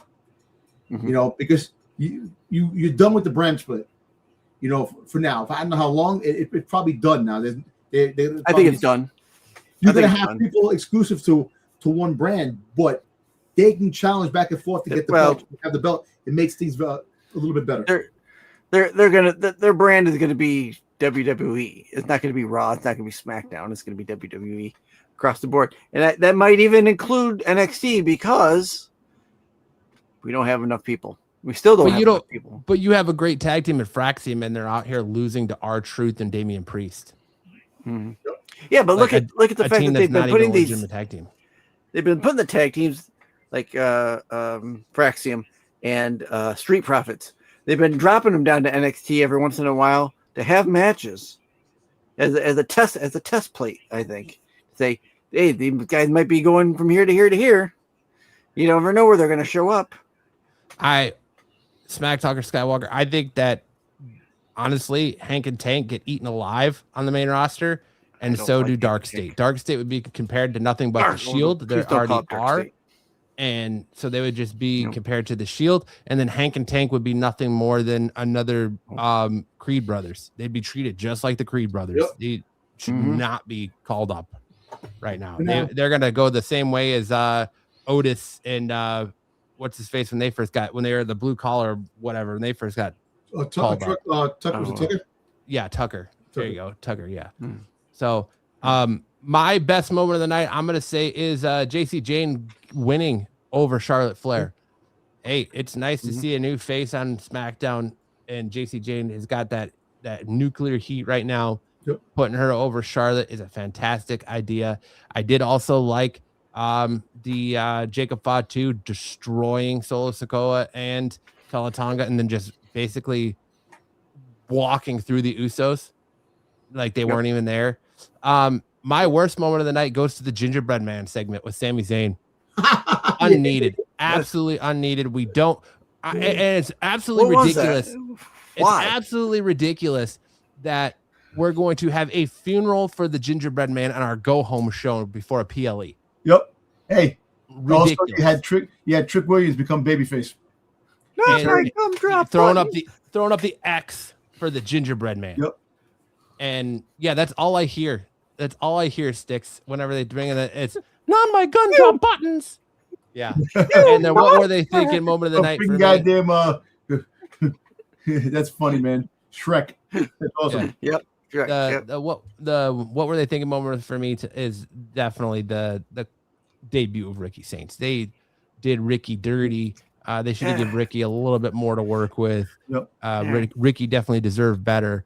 So the Ricky Saints call up, or debut, I should say, not the call up, but the debut. Was I mean, listen, Ethan Page got a great debut. Sol Ruka got a great debut. JC Jane got a great debut. And this is what you give for Ricky? Like, man, Blake Monroe is getting like fucking they're saying by SummerSlam she'll be there. So she's getting weeks of vignettes before she debuts, but they rush Ricky. Yep. Yeah, I don't get that. That doesn't make sense. Doesn't make sense. What do you got, Sticks? All right, so for my best moment, and now I'm gonna take part of a certain thing. I liked like the opening of Ricky and Cody, but I didn't like the way the match played out. Yes. So I like the build up for the match, but not the match itself. Yep. So that, worst moment, hands down, it's the gingerbread segment. I mean, that, that's all. That's why I say that, because that's all I could hear. Oh my God, drop butt. Not the gingerbread man. That's all I can hear. The damn Shrek, the gingerbread man from Shrek. And then what were they thinking would go back into the Ricky Saints losing his first match coming in? Yeah. He's gonna be the one of your big stars. What? I get it. Not everyone can win, but don't make him lay out on his first night. Have Gunther in, get that DQ. He doesn't have to lose. Yep. Then he comes in after. Why isn't he coming in during the match, getting the disqualification? Exactly. Neither of them win. He should have came in like that. They should have been. It didn't make sense. It doesn't make sense to me. I don't know. I know I'm not a writer in any way, but God. But you could write a better story. You don't want your incoming soon to be top guy. He's going to be one of your top guys in these divisions, and you're gonna plunk him down and listen. If I was a writer, have him get pinned. I would write. If I was a writer, have. I don't care if Cody's champion or not. Like I said, you make Ricky Saints win through the disqualification, or the disqualification doesn't hurt Ricky Saints because a disqualification would not have hurted Cody. It would not have hurt it. It definitely wouldn't have hurt Ricky Saints coming in on his first match. They should have just done that double tail turn or that double turn at WrestleMania, man. Yep. Stuck with the program with double turn at WrestleMania. Yep. There you But good on SmackDown. Good on SmackDown. All right, now we're gonna roll into Raw, and I am gonna throw it to you, Sticks. Raw, Sticks. Best moment, worst moment. What were they thinking? Moment of the night. Best moment is the Fatu Reigns signing. I think that was, you know, the right way to get it going for moving into the week. I don't know. I think it's going to be. I think that's going to be. It will be your best match on Saturday. It's going to be the Fatu versus Reigns. So that's where I go for that. Worst match of the night. Oh man, or worst moment of the night. Okay. Oh, what's the guy's name? What's the general manager's name there? Adam Pearce. Adam Pearce. Adam Pearce getting bumped and then punched in the face by Becky twice. what is going on? He's getting more abuse. If you're not setting him up to have a match somewhere down the road, why are you making him take bumps and getting punched in the face? I actually liked it right up until Sol Ruka botched her Soul Snatcher, and then WWE has now since edited out of their online content. Yeah, they have edited it. Yeah. It's just not making sense why you're giving him bumps. There was a time a few months ago when he was getting heat from the Vision, and we thought he was going to have a match against one of the Vision, and that never came to be. That never appeared, and now he's getting to get punched by Becky. I don't know. Maybe that's maybe I should put that in my what are you thinking instead of worst moment, but he's been getting pushed around a lot. Let's see here. And then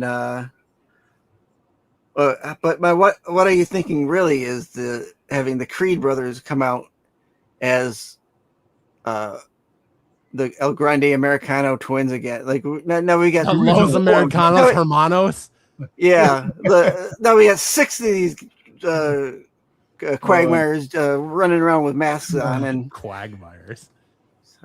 You don't like Los Grandes Americanos Hermanos? Hermanos, no. Americanos Hermanos, or whatever they're called. Yeah, whatever that means in Spanish, I have no clue. But it was when they came out in the mask. I'm like, are you shitting me? Are you really shitting me here? You're gonna put these guys in masks now? You're really stretching what you're doing with this gimmick. But whatever. That's my what are you thinking? Because I think that's a dumb move on their part.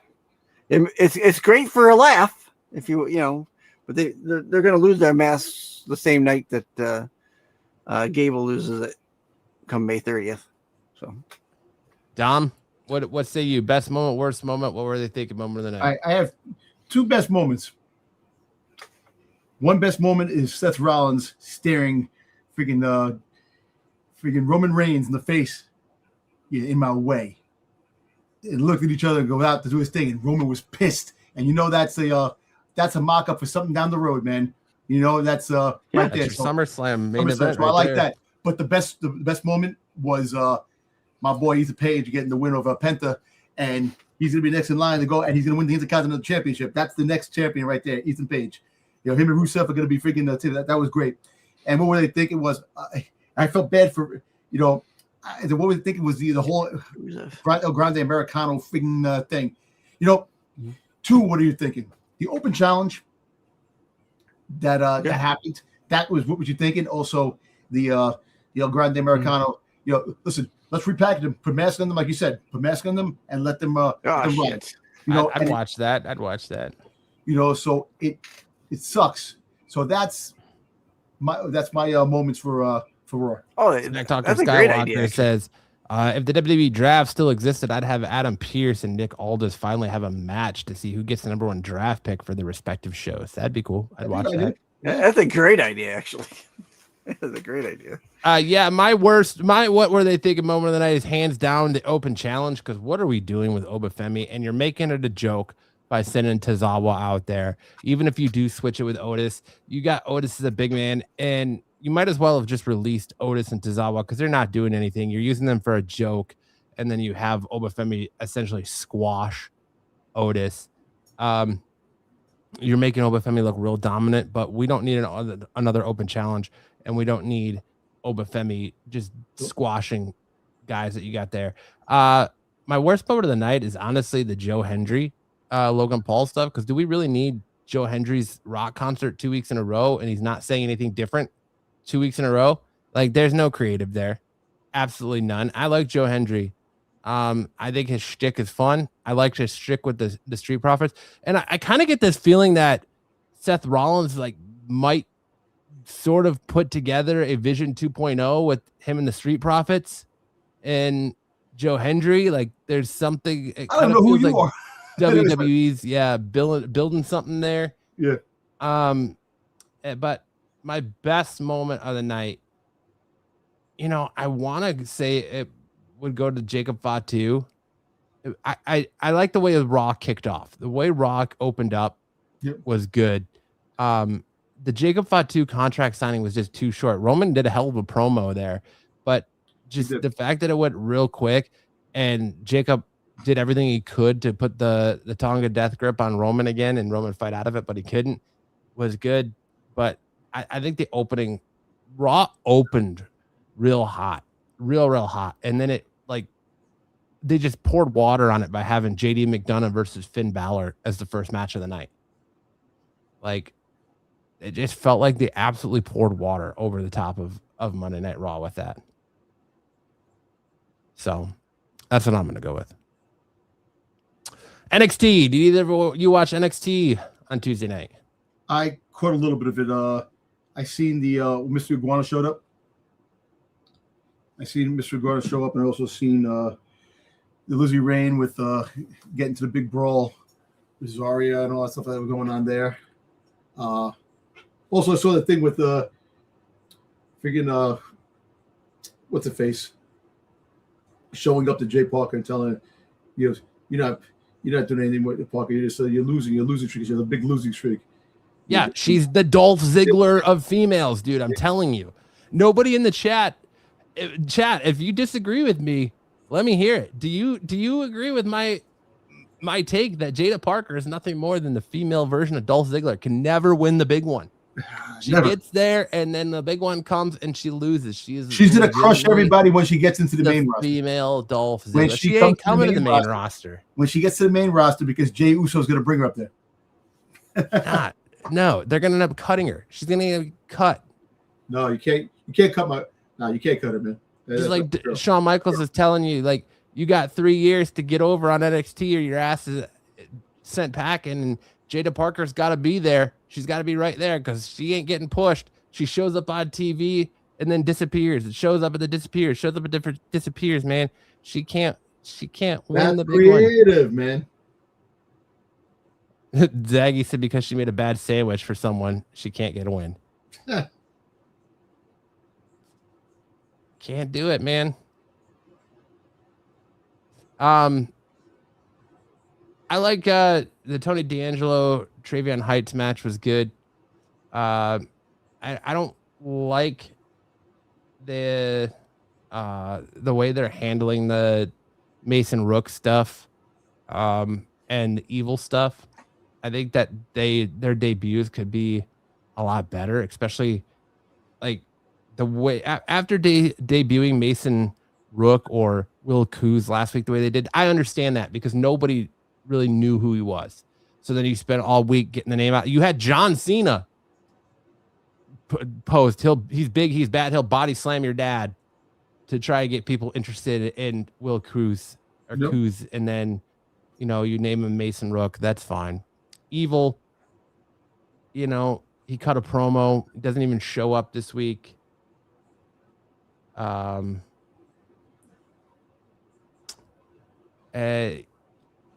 So the worst moment, I don't think there was really a worst moment on NXT or really a what were they thinking moment. It's just a lot of promo again, man. There's not enough wrestling on NXT. There's a lot of promo. Yeah. I don't know.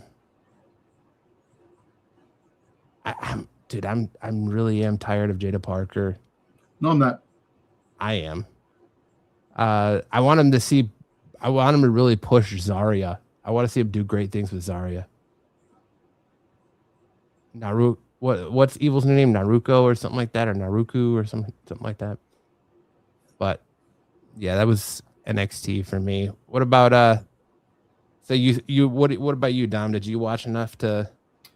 I said I watched a couple of matches. I didn't get a chance to watch the whole thing, but like I said, I saw the match with Mr. Iguana showing up. Coming in, so they still trying to push Mr. Iguana. I wonder if WWE is still high on his merchandise sales gimmick. Like I said, watched it to see Lizzie Rain. I really like Lizzie Rain. I think she's gonna be up there. And I love like I said, I do too. I like her a lot. I really like the '80s gimmick because that's my shit, man. And it looks like that she might be doing some good things down the road. Putting her in feuds right away and stuff like that, and getting it tested. And I do like her move. I think she has a really cool move. So you're gonna see a lot of good things with her. And other than that, like I said, Tony D'Angelo, that whole thing. I want to see him hold on to the belt for a little bit longer, because he is a good wrestler, and I like him being like not part of the family anymore and just being on his own, doing the thing that he's doing now. So, like I said, just build new stars and make people, if somebody else who made it, this, I forgot the girl's name. She made a debut last night in NXT. I forgot her name. I'm bad. What the hell, man? Let me see. What the hell's her name? Who? A girl. A person made their debut. On hold on. What's her name? I'm trying to. Was it that? It was the girl from LFG, right? Yeah, from LFG. Yeah. Is it Armstrong? Is it Armstrong? I can't think of her name. All I've seen her in is memes. Yeah. They've been memeing the shit out of her the last couple of days. Yeah. Like Powerpuff Girls and stuff. Yeah. Try to find. I think it's Callie Armstrong or something like that. Is it? I'm trying to see what the hell. Or Carrie Armstrong. Don't hurt yourself. Yeah, Carrie Armstrong. I got it. Was it good? No. Is it? Let me see. Don't bust a blood vessel and bring that down. Yeah. So. Dom doesn't need to strain too much. So they had like one or two more debuts of people that are showing up. So that's a good thing. So like I said, I'm gonna go with the I didn't really watch the whole thing. The worst moments, I really don't. What do they think? The best moments are the more call-ups and stuff like that. Seeing new blood into the product. That's my best moments on the. It's Micah, isn't it? Micah Lockwood, isn't that what they're calling her? Yeah, Michael Lockwood, I think. Yeah, I think in NXT. But yeah, so the best moments are more of the call-ups and the that are happening and making a new identity for itself. NXT with a lot of new faces, really, between last week and this week. Breaking news: Fightful Select is stating that the internal expectation of John Cena's tease at Backlash announcement is tied to the upcoming launch of Club WWE. Okay, there you go. So there you go. Smack Talker Skywalker says, I hate to admit it, but yeah, she does lose a lot. At first, she was hot, like red hot, 2-3 years ago, and I don't know what happened. I guess they lost faith in her to an extent because she's still on TV. Yeah, I'll tell you what happened to her. Julia happened. Stephanie Bakir happened. Kalani Jordan happened. Yeah. Sol Ruka happened. Zarya happened. Yep. Blake Monroe happened. There's just other talent that outshine her, man. That's all there is. What about you, Sticks? Did you watch NXT? I have not watched it yet. Okay. I have not watched it yet. glad we do a wrestling show and two stooges don't I watch do the have a life. product. These two stooges don't watch the product. Last night we had AEW Dynamite and Collision. Did either of you watch Dynamite or Collision last night? No, I don't think I've ever. Yeah, I'm not an AEW guy. For me, best moment of the night, I think, was the Orange Cassidy versus Dax Harwood match, because it kind of turned into like an impromptu lumberjack match with all these different tag teams coming out. It was a fun little match. I do like me some Orange Cassidy. I know he's a gimmick and not everyone does, but I do like him. I also liked Darby Allin versus Kevin Knight. I thought that was a good match. What were they thinking last night is, why do we have to have another hair match? We went from Wheeler Yuta losing his hair to now MJF versus Darby Allin in a hair versus title match. Not a fan of that. And the worst moment, I don't know if there was necessarily a worst moment of the night for me on Smack or on AEW. I think it's anything with the Death Riders, because I'm just not high on the Death Riders. I'm kind of over that faction. But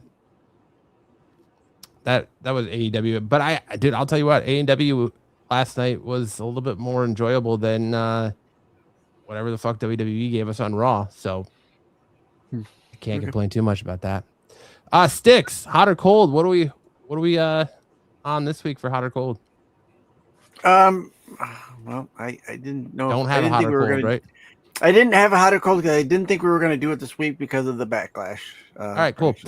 We'll skip that. We'll move right on into our Backlash predictions. I'll have to get Eric's. Eric couldn't join us this week. He is our reigning, defending IWC off the mat world heavyweight champion, because he did great during WrestleMania. Yeah, he called WrestleMania really well. So now we're gonna do giving our Backlash predictions, and I'm gonna hand it over to Mr. Sticks here to run us through the Backlash card. Yeah.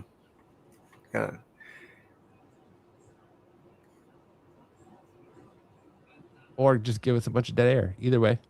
Well, I'm waiting for me. I bet internet's gotta catch up to what's going on in the. Your internet's got haunted virus, huh? Yeah. My internet comes directly from what's that? NCL? What is it? The Norwegian? What is it? I don't even know what cruise line it is, but yeah. Match predictions. Here we go. We're gonna go right through Backlash at Tampa, which up until Tuesday wasn't even on WWE.com. Nothing was on WWE.com. You had to search. Did they finally update it for WWE.com? Yeah. Do we have Backlash on there now?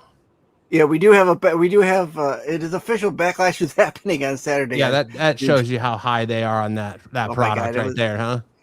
I had to really search for like I had to go to their Twitter page or their IG page to get any kind of information of what they were putting out. So, and chat, feel free to participate. Let us know in the chat who you think takes these matches right along with us. Yeah. Hey, listen. I'm gonna start putting it out there that if anyone in the chat wants to have their picks put in, I will put your picks in. You're asking for trouble, Sticks. You're asking. I know. You can't even mathematically calculate our picks correctly. Now you want to add the chat too? True. Hey, listen. I'll push it out there. I'll give him a hindsight. Seth Rollins, Braun Breaker, with Paul Heyman in Braun Breaker's corner. That's our first. But I think it's our first matches. What do you think, Matt? Where are we going? Stone Cold and The Rock. Stone Cold versus The Rock. I think they're building towards Seth Rollins versus Roman Reigns. You have to have Rollins beat Breaker here and put Breaker in his rear view to have Seth put his focus on Roman Reigns and the championship, especially if Roman Reigns isn't going to be at Night of Champions.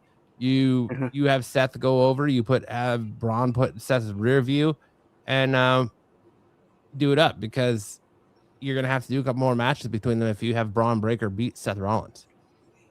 Mm-hmm. Yeah, I agree with you. I was going to say the same thing. I think this feud is going to be one and done after this. I think You got to move them going forward to other things. Right now, like I said, the bigger picture is the Roman Reigns thing. Depending on what happens with this whole contract dispute and what's going on with the dates in June and all these things, and plus besides, you can't have Seth Rollins lose 2 PLEs, man, in a row. You can't. And enough's enough. It's unfortunate that Braun Breaker got hurt and Seth was hurt and all these things. This feud would have been much better down the months before. You're building it up now. They could have built it up to a point where this could have been the WrestleMania match, which would have been really cool. But yeah, Seth is taking this. I'm giving this Seth. I'm going to tell you. Here's how I see the finish. Seth's going to pull Paul Heyman in the ring, and Breaker is going to go for a spear, and Seth is going to pull Heyman in the way, and Breaker is going to spear Paul Heyman. And as Breaker is distracted, Seth's gonna hit Breaker with a stomp for the 1, 2, 3. End of match. Wow, that's interesting. That's how I see it ended. Hey, okay, there you go. Hey. Do you want to throw anything in there, Dom, or? I don't see anybody interfering in this. I don't see. You might get Austin Theory, or if Austin Theory. I'll tell you this. Here, this is gonna happen. Austin Theory and Logan Paul try to help. The Street Profits come in, and they all get on the same page. You see what happened on Monday night? That the Street Profits came in and distract Seth Rollins, and he got speared. It's going to be the other way around. They'll all be on the same page after this. They'll come in after Seth Rollins is getting a little messed up because the referee's going to get knocked out. After that, the referee's going to get knocked out, and all that shenanigans is just going to happen, and they're going to be on the same page. And you're right.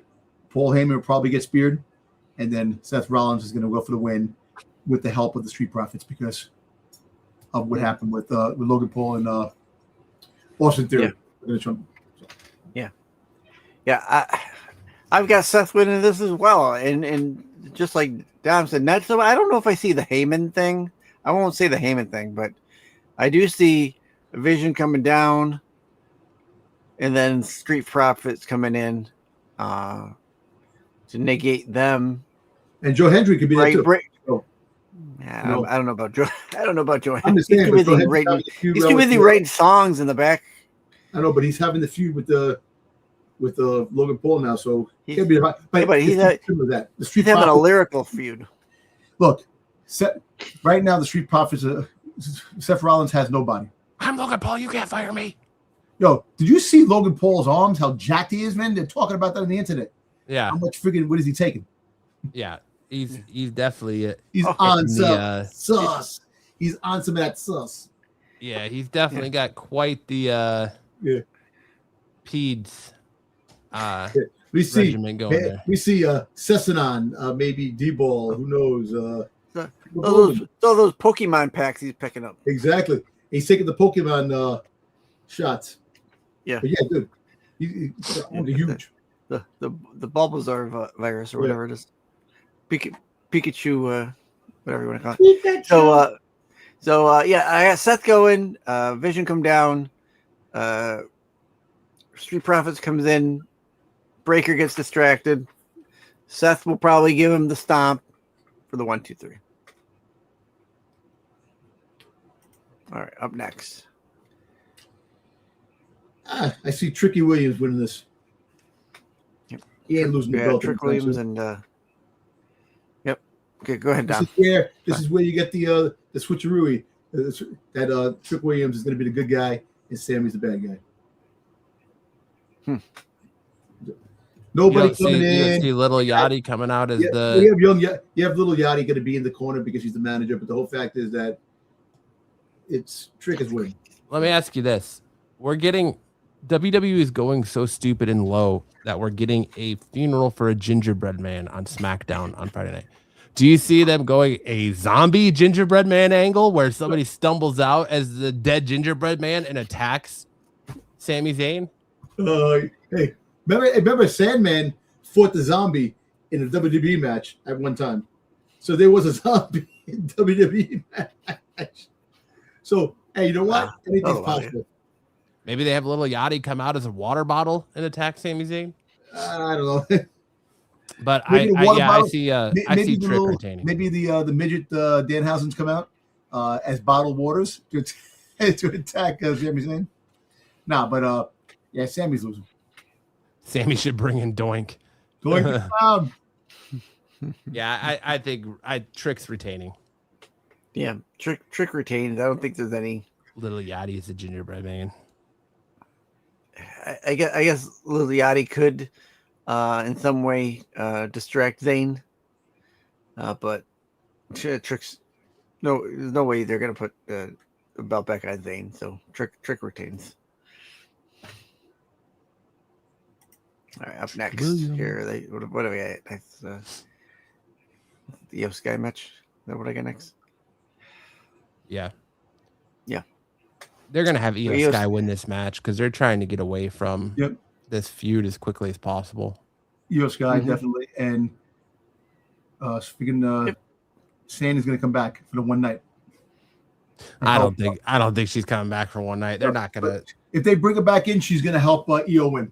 Dude, all the controversy they have around that, and the fact that she basically put him on blast when she came out and said, I didn't walk away from anything. Why would you have her come back for one night? What does it matter? It doesn't matter. This storyline's dead in the water. It doesn't make sense on their in WWE. The hood and a mask, and it's going to be her. No, they're not going to bring her back because the minute they do, then nobody can be released, and if the fans cry foul hard enough, they're going to be brought back because then you'll have the fans start crying harder for the New Day, and you know what? And they also written out the freaking they silenced the chants. Yeah, you don't do that. Yeah, they're not. So they're not going to bring Kyrie back for one night for this. Yeah, if they do, I'll be shocked, but I don't. If they do that, it's foolish. Yeah, but you know what? They did it. They did it for R-Truth. And they haven't done really anything with it except use it as comedy relief. Well, he's a tag team champion with Damian Priest. And they did it for Karrion Kross, and because they got to use him. They got him on a contract. So let's put it this way: I'm not going to say who helps her, but Io's winning this. That's it. Yeah.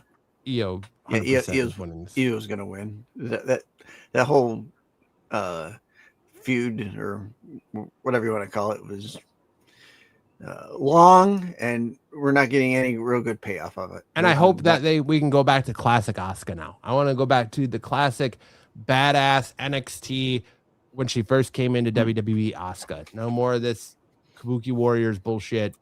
Yeah, I want to go back to classic ass kicking Asuka. I agree.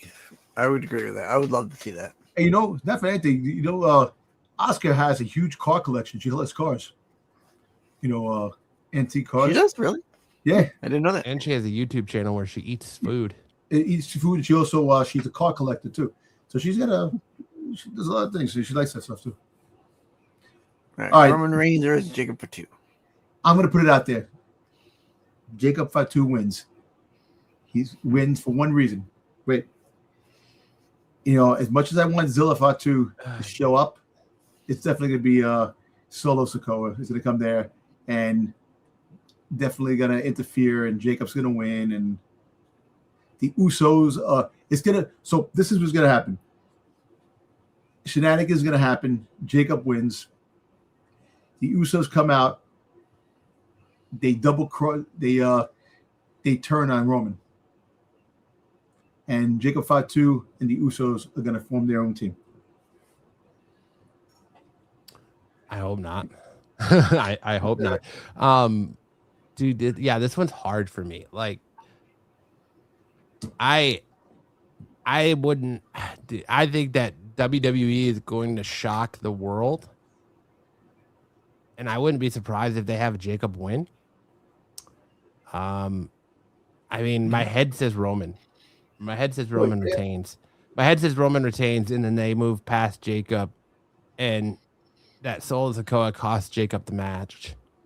And because they keep beating up the MFT, he keeps beating up the MFT. So Solo Sikoa and Talatanga are going to cost him the match, and Roman retains because they're going to build towards Roman Seth at SummerSlam. But the whole contract stuff is very, very iffy. And the whole fact that they sat here and announced Roman was going to be back for the summer, and then you turn around and you say, "Oh, well, no, we had a clerical error. He wasn't supposed to be advertised for any dates." Yeah, but if we mentioned that too, I don't know. That's what I'm trying to say. We don't know what the deal is. Yeah, I think you get the world talking if you have Jacob Fatu take the belt off Roman Reigns, and nobody wants to see another 3-year Roman title defense. Well, I don't think we're going to get a 3. Nobody wants to see, and the bloodline stuff isn't working. The bloodline stuff, they have nothing for the bloodline stuff. We've 3 weeks and nothing. It's stale already. It's dead. No one cares. And I think Jacob Fatu shocks the world, but if he wins, but I'm gonna go with Roman. I'm gonna go Roman. I want to go Jacob so bad. I really want Jacob to win, but I'm gonna go Roman, and I'm gonna go that it's gonna be Solo Sikoa, and I hate that because that means that Jacob's gonna be in another fucking feud with Solo Sikoa. Yeah, that's what I'm trying to say, and I don't want to see that. That's what I'm saying. There's gonna be a turn. There's gonna be something. I would much rather see the Usos. Yeah, look at SmackDown Skywalker. Look at Smack Talker Skywalker doing Dom's job for him. Breaking it 30 minutes ago, Brock Lesnar has officially been moved to the alumni section. Yep. Yeah. Not surprised. Get that salary off the books. Yep. But yeah, I'm gonna maybe the Usos cost him, but I'm gonna go with Roman retaining, man. But just know, if I will be geeked if Jacob pulls it out.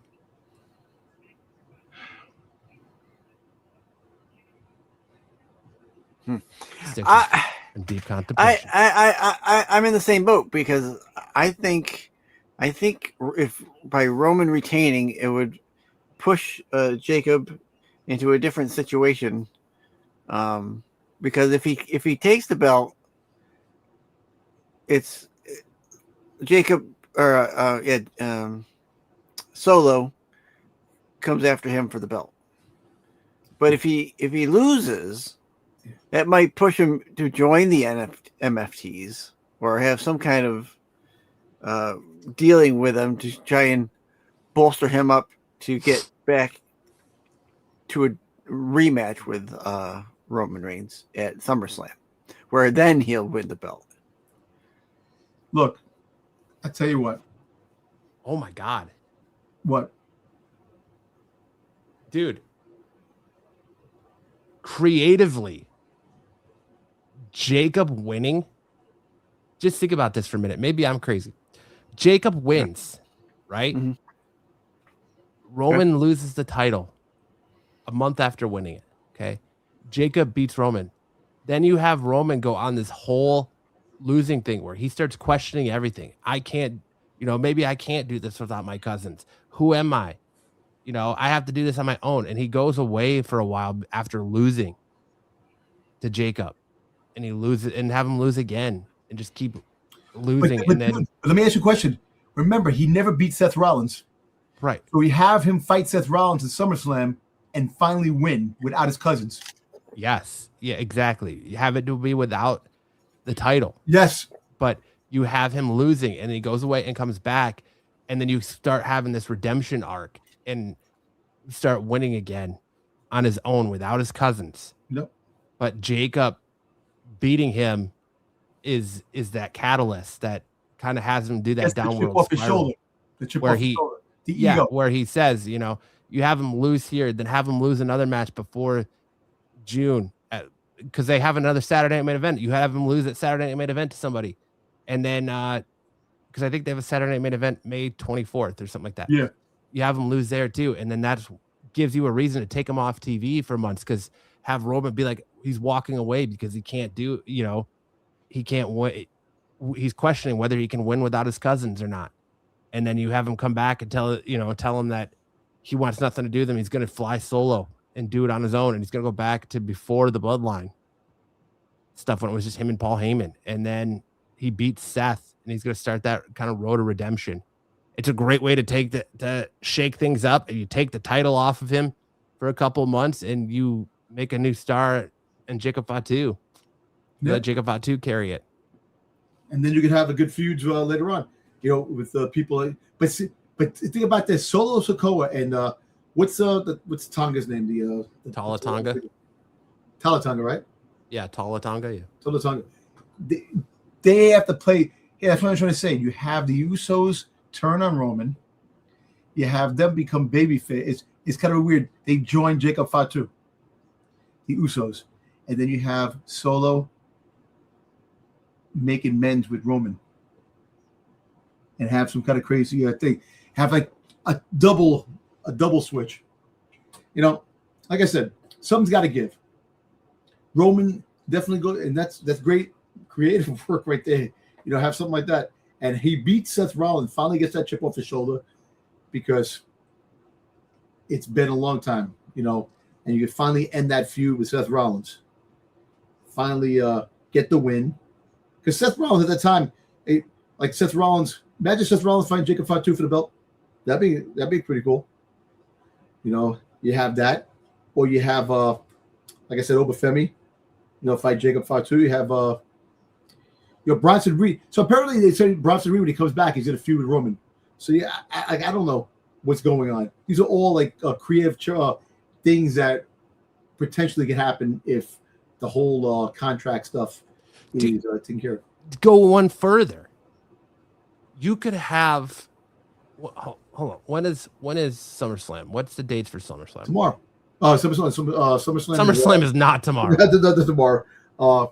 SummerSlam is August 28th. Was it 28th? Is it the end of August? No, it's August 1st. August 1st? Oh, August 1st and 2nd. So I don't know if there's enough time. Yeah, there is, because you got June. You got the whole month of July. Okay, so you could do what I'm saying, right? You have what, Sticks? You're muted, Sticks. You're muted. You're muted. Thank you, Dom. Okay. Thank you, Dom. Hold on. I wanted to point out the Saturday night's main event. You have one May 23rd, and then we have another Saturday night's main event, July 18th. Okay, perfect. Here you go. You have Roman lose, right? And he starts downing himself, and then he faces off against someone at Saturday night. When is Night of Champions? When is Night of Champions? It's in June, right? I don't know. I think it's in June. So you have Roman lose there. You have Gunther. You have Roman start going on this losing streak. You have Gunther lose. Or what's up, Eric? You have Jacob beat Roman. Then you have Roman start going on this spiral, right? And then you get to Night of Champions. You have Gunther beat Cody at Night of Champions. And then you do Gunther versus Roman Reigns at a Saturday Night main event. No. You have Gunther beat Reigns at Saturday Night main event. And then you start building to SummerSlam, where Roman comes back and he starts looking to Seth and he says, I've never, and Seth is like, you've never beaten me. And Roman starts this thing where he's like, I need to beat you. It's not that I want to beat you. I need to beat you. I need to prove to myself that I could do this without my family. I need to prove to myself that I was able to be a champion without my cousins. And you start this redemption in that at SummerSlam. That's when Roman beats Seth and then starts on his like redemption arc back to the title picture. But I just think you shock the world. You have Jacob beat him. And you have Roman go on this whole Night of Champions is June 27th. Yeah, there you go. So it's right after it's the next week after Saturday Night Main Event, right? Right, the week after Saturday Night's Main Event. Okay. No, Saturday. We said Saturday Main Event was May 23rd. No, I'm sorry. Yeah, May 23rd. No, we also said it was July. Okay, so the other one's in July. So yeah, you can have Roman challenge Gunther for that title at Saturday Night Main Event. We all know titles don't change hands at Saturday Night Main Event. Yeah. And you build back up Roman without the bloodline. You get away from this bloodline bullshit that's already boring. And then he starts fighting his cousins. He fights his cousins one-on-one, and he beats them all. You rebuild Roman and make him interesting again. Yeah. Okay, there you go. What do you think, Eric? Who wins Roman Reigns versus Jacob Fatu, Eric? I'm going to say Roman on this one. Ooh, he's just dead ass out there like Roman. Yeah. Because he's doing this promo tour for the Street Fighter movie. Same thing with Cody, so that's why they have the titles. Yeah, but you don't think it's interesting that he said that he's gonna be here all summer, and then all of a sudden WWE is like, oh well, we made a clerical error. He's actually not gonna be here for the month of June, and he's not gonna be on Night of Champions in Saudi Arabia. Yes, they're just trying to keep him stateside then. You have, because he's not in any part of the European tour. So I mean, you're gonna have him. I just feel like a Night of Champions, you need to have all titles being defended. And I think Jacob being champion is so much more interesting than continuing Roman being champion. But true. I love the continuation of Bronson Reed and Roman Reigns because Bronson did beat Roman at Clash in Paris.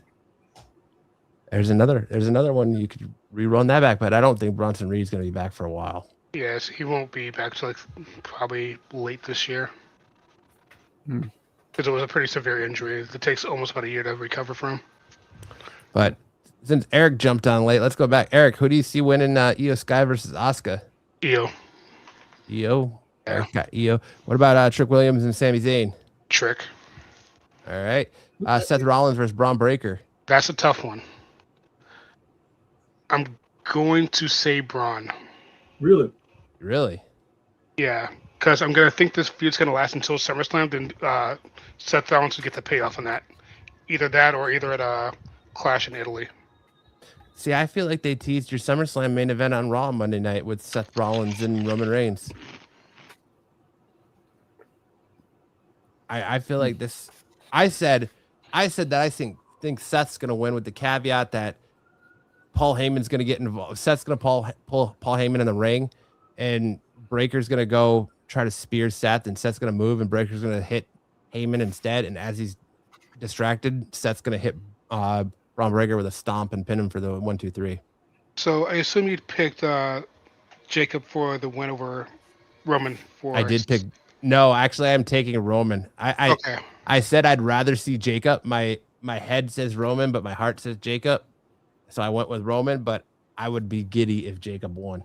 So hypothetically, if Jacob did win, do you think he would just lose the belt again on July and just make the Seth Rollins Roman Reigns match for a championship title at SummerSlam then? Or no, what? I said that I think what I would do if I was creative to shake things up is I would have Jacob beat Roman at Backlash.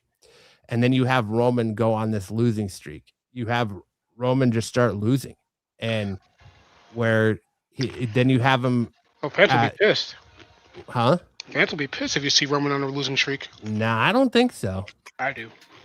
You have a nice redemption arc there. You have Roman start losing. Who would acknowledge a loser?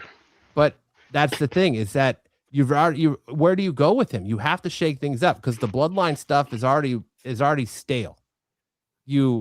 It's been 3 weeks and it's already stale. Nobody cares. The Usos, the last 2 Monday Night Raws have talked about how they're just there to keep things 100 and make sure things are on the up and up, and they don't even show up in the Raw segment.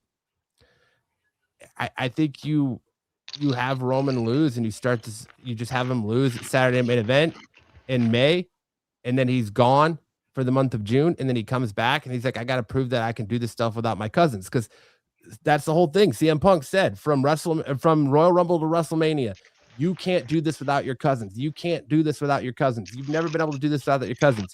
Roman's first night as champion, what does he do? He goes back to his cousins. So you have him lose the match and him distance himself from his cousins and be like, I have to prove that I can do this on my own. And you have him try to challenge Gunther at the Saturday Night Main Event in July, and Gunther beats him. And then he starts this redemption arc where he goes to Seth and calls out Seth for a match at SummerSlam non-title and tells Seth, because he's never beaten Seth. And, he says, it's not that I need to beat you. I have to beat you. The only caveat is that we just don't know when this feud between Seth Rollins and the Vision's going to end, though. I think it's one and done here. I think Seth beats Braun Breaker and they move on. Or they're going to move on it. Maybe they'll have one more match at a Saturday Night Main Event, and then they move on. Or if like Seth gets his click against the Vision, so it depends on what's what. But I think, like I was telling Matt earlier, that the feud should have been, it's unfortunate both guys got hurt. Yeah. They missed out the opportunity. This could have been a good long feud if they didn't get hurt. It's just that a lot of the mystique of it is done. Like we don't really care for Seth versus Braun Breaker anymore. Really, like it did before, like when he first got taken out. So you think that injury killed the momentum? Yeah. So I think the one and done thing makes a lot of sense, and you can still have the other option when Bronson Reed comes back next, like the end of the year or whatever he comes back, and he does come back with, bring up some things. But I think Seth needs to go and move on to other things. It's getting stale now. Seth. It's like Finn Balor with the Judgment Day. Judgment Day. That's old. Yeah. Get him away from the Judgment Day. That's it. He beat everybody. That's it. Move him on. It's just that they linger long because creative sucks, man. They don't have anything for these guys. Dub says, I love what you're saying, Matt, but I feel like you're using way too much of your brain. Bruce Pritchard and Michael Hayes can't comprehend it. That's true. That's true. It's just, like I said, these stories are lame. It's like they need fresh ideas. And like I said, Jacob Fatu winning this belt can open up a lot of doors to making fresh feuds and fresh things going on. And then, like I said, you could have Royce Keys come in to start making things happen. Give him a push. Obafemi can fight. Jacob Fatu. So there's a lot of good things. Like Roman, like I said, Roman's going to do his thing. And like I said, we don't even know what's going on with the whole story with the pay cut stuff and, the era of that he's not going to be there in June and not a champions. He's not going to be there. So we don't know what the story is with that. My big thing is, though, if you have Jacob lose, where does Jacob go? In another feud with Solo Sikoa? Exactly. Or he just goes back to SmackDown because if he gets the championship, he's going to be on Raw instead. Yeah. I think he's on Raw anyways. I think he's going to be on Raw anyways. I think they're secretly shaking things up. I think Jacob Fatu is going to be on Raw and CM Punk's going to SmackDown. So where do you go with Jacob Fatu if he loses to Roman? He goes back. Say he goes back to SmackDown, and then what? Cody's on a collision course with Gunther at Night of Champions. So where does that leave Jacob Fatu? Hunting down the Intercontinental Championship? You got to throw him in the United States Championship? Going to have him go against Trick Williams? Going to have him go? It'd be interesting. Fight against? He should absolutely destroy Trick Williams. Of course. But Trick Williams does have that heat, have crowd heat though. So yeah, but then again, it'll be kind of like a tweener plus. Well, they're both tweeners. Going to bring back the Gingerbread Man. Yeah. R.I.P. to the Gingerbread Man. Oh my god. And then what? I can't even think of who has the men's Intercontinental Championship. I forget. You the guy with freaking Penta. Oh, it's Penta. Yeah. Penta, yeah. So what are you gonna do? Jacob Fatu versus Penta? No. Penta's losing. Ethan Page. Ethan Page is winning the Intercontinental Championship. That's it. End the story. He's gonna win it. I think if anybody's gonna take it off Penta right now, it's gonna be Javon Evans. Nah, I think Javon Evans. I think he's not gonna win it yet. Because you think Rusev's gonna win it off of him? What's gonna happen is that Rusev's gonna get screwed by Ethan Page because remember the feuds they had in AEW. So, but I don't know. Like I said, it's interesting to speculate this, but to shock the world, Jacob Fatu wins, and you move on to that, and that you can open a lot of doors. I just think Jacob winning makes things so much more interesting. Yeah, it would, but you're asking for too much. I know. I know. Yeah. Let me dream my little dreams, damn it. If wishes came true. I just think that dude, nobody wants to see Roman hold that belt for 3 years again. Hold it hostage. It's not gonna be 3 years, it's just gonna be until summer. After SummerSlam, that's it. And listen, like I was saying earlier, put the belts, combine the 2 championship belts and the 2 championships, the tag team champions together, have one, because you're not having the brand split anymore. They're going to be going back and forth, so you have more of an opening. Why not use this title for what it's meant to be used for and to build new stars? So what are you going to have Roman hold it till SummerSlam to where he inevitably fights Seth again and then Seth beats him for it? Or he beats Seth? That's what I'm trying to say. You have to have Roman versus Seth for no belt. That makes it more interesting. And you have somebody else with the championship. That's it's going to make the match even more interesting. There's no championship on the line. It's just Roman's pride to finally get off the schneid, like you said. That actually makes a lot more sense. Raw becomes so much more interesting with Jacob as champion and all these people coming after Jacob. I actually think Roman Reigns is a better wrestler without the belt.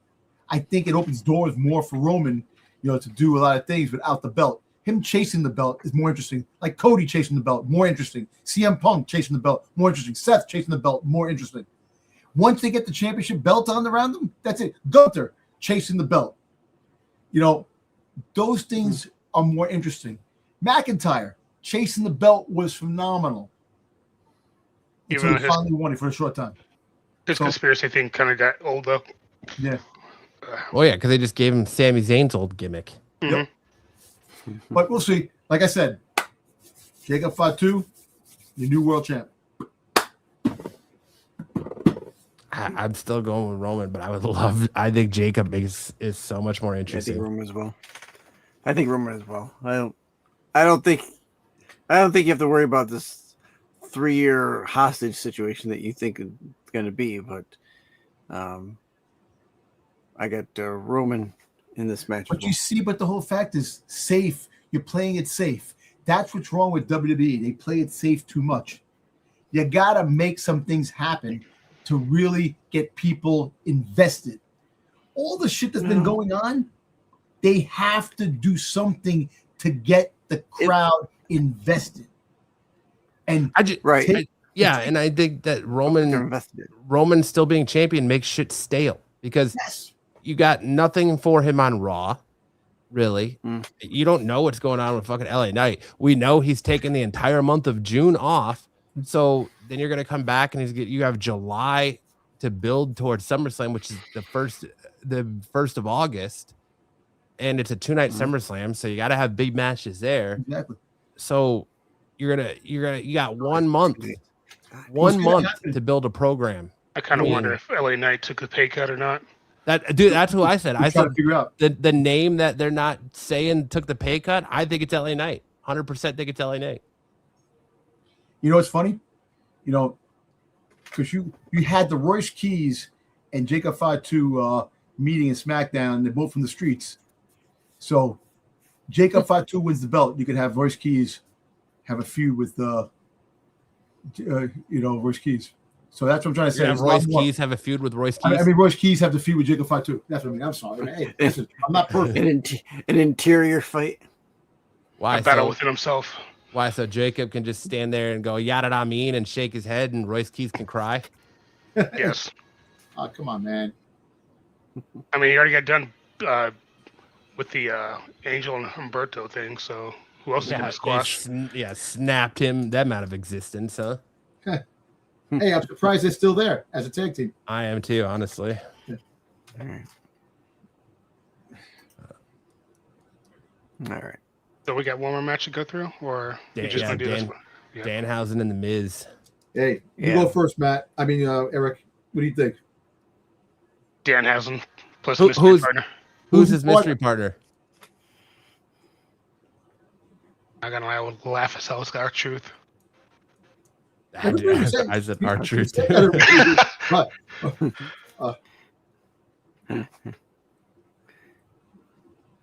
Yeah, TKO's profits were up 20-some%. They don't care what we think. I know. I'm aware. That's true. I think the whole world is aware now that they don't give a shit what we think. Mm-hmm. But yeah, it's a pretty easy. This should open the show, or just be a filler match in between. Yeah, I think this will be the intermission match. The opening match. I think it might be the opening match. Because if they open with Io and Asuka, I'm gonna be pissed. No, I think Io and Asuka. So I'm pretty sure that your ESPN proper matches are Io and Asuka and Danhausen Yes. versus The Miz. Yep. Well, I think they already Wow. confirmed one of them, which was not Trick, but Rollins and Breaker is going to be on ESPN. Really? I would figure Yeah. that'd be the co-main event. They confirmed that Rollins and Breaker is going to be on Really? ESPN too. Yeah, Oh wow, okay, that's interesting. but I'm not sure what the other match would be, or if it's just going to be that one. Hey Dubs, this can't be the main event. This is not going to be the main event. If that's the main event, it's a joke. This should be the main event. I would laugh. Hey man, I people don't know if you got love, me confused with someone else. or people if this is a love some joke. Danhausen. I'm a Fanhausen. I'm a Fanhausen. I like Danhausen. Danhausen. I like Danhausen as well. I also am taking Danhausen, and I think Punk will be his partner. I'm sticking with Punk. Yeah, that's where I'm at. Danhausen and Punk Pepsi is his Phil. partner. Good old Pepsi Phil. You know, it's a little to have CM Punk show up in the squatcher match right here. You know, It'd be easy work for him, easy money. I know, Yeah. easy money. And the whole fact is that Michael Cole said he likes money. The person that's going to be his partner. You know, we were talking about Shane McMahon. Here comes the money. Ted Why would it DiBiase be Jr. Yeah, that's what I said too. I was like, why would it be I know, Shane that- McMahon? But you know what? I think Royce Keys. Royce Keys makes more sense. You know why? Because Royce Keys was supposed to be in the match against these two guys with Jelly Roll, and they changed it. So it's Royce Keys. I'm gonna say Royce Keys. I mean, they have that AEW connection. I just think that him and Punk and the way he keeps trolling Punk backstage, especially like the autograph signings and all that. Egan Page. Yeah, I think it's gonna be Pepsi Phil, man. You know what? It could be, but I think they might have Royce Keys because they gotta have him in some kind of an event eventually, man. Put him in an event. Backlash, you know, do something. That's true. They do have to have him do something. Let's sit around. That an across the board Danhausen? Yeah. Yeah. At least for me. Of course, Danhausen's gonna win. We're gonna win. Nope. Because remember, the Miz and Kid Wilson are cursed, so they can't figure out they win. Yeah. Uh, All right. Which puts us to joining us next week as we do our take-home show. As I add up the points to see who will take the championship belt this week. Congratulations on your big. Yes, championship Eric. If you win. didn't know, you won the WrestleMania. Yep. Yes, belt. Matt informed me. I'm actually happy. There you go. There you go. You did good. Thank you. You did good. Yes, you Thank did. you. And we'll show off this week's belt, as it were. I've updated it a little bit. Nice. Oh, so Yeah. you're half right. You were right. So yeah, it was announced during Raw, I guess, that Trick Williams and Little Yachty will defend the United States Championship against Sami Zayn during the opening hour, and then Braun Breaker and Seth Rollins will also air during the free broadcast window. So you're giving away two big matches, Yeah, two of for free. yeah. So Danhausen's gonna be. Two of your 5 matches for Yo, free. And Danhausen's then you're gonna be asking people to pay $30 to go watch fucking Io Sky. Io Sky and Asuka, Danhausen. Danhausen and the Miz, and then Roman Reigns and Jacob Fatu. Holy shit. That's crazy. Wow. What is And, TKO thinking? That's great strategy right there. You are some fucking absolute geniuses there, TKO and I'll tell you about WWE TKO. creative. Asinine. Absolute fucking geniuses. My God. Oh boy. That mystery partner better be a showstopper. Somebody big. Yeah. Yeah. Yeah. It's gonna be Like- Gilbert. It's gonna be Doink the Clown, or it's gonna be Gilbert. Brock Lesnar comes Hornswoggle. back. Hornswoggle. Oh, That'd be- with him having the midgets, Hornswoggle kind of makes sense. Hornswoggle. That makes sense, right? Hornswoggle would be funny. That would be funny. I think it's gonna Swogglehausen. be it'll be R-Truth as Ron Cena instead of Ron John Cena. Cena. Yeah. Oh, geez, no. I don't. think Jericho's it's gonna back in AEW. He's not be- I coming don't. back. Yeah, I don't think. The wee nominal one. I don't think it's gonna be freaking R-Truth, man. It's not gonna be R-Truth at all. I don't think it'd be our truth. It's gonna be it's gonna be someone he's interacted with. So You You know what? people. You know what? Now, come to think of it, for him to be for the paid part of the PLE, it's got to be someone big, because you would have Danhausen be in the free part just to get the watch that. that's why I think it's gonna be Pepsi Phil. Probably Pepsi Phil, but you know what? I'm still gonna stay with Maybe it's Cody. I don't know. Maybe is Cody And I said even, because Sabrina him and Cody Carpenter. are friends. I said Sabrina Carpenter before, so I kind of Sabrina Carpenter. Maybe Maybe it's Lady Cody. Gaga. I could see it being Cody, but I don't even know if Cody's. Oh well, he wrestled on SmackDown, so he's obviously cleared. So it But could be then, Cody. look, if Cody comes out, that means Gunther's gonna freaking take him out, and they're gonna lose. So you can't have Gunther. You can't have. Nah, you have It could be a Gunther. post-match. It could be a post-match thing. Yeah, you could have Gunther choke him out after the match. Yeah. Yeah, like you did with on Friday. But I think it's gonna be CM Punk. Yeah, it's gonna be Punk.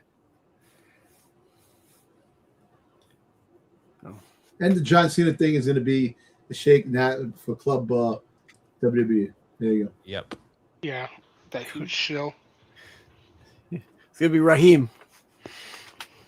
Right. Yeah, he comes out as Raheem. Raheem, right? Maybe Cody comes out as Raheem. You don't know. I mean, There he you go. embraced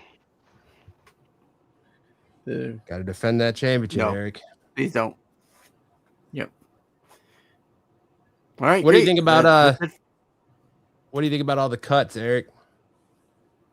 It sucks, especially when you're already bragging about profits, yet you want to cut people to make more profits, even though you can still charge less for the tickets, but still raise the cost for merch, because they already did that.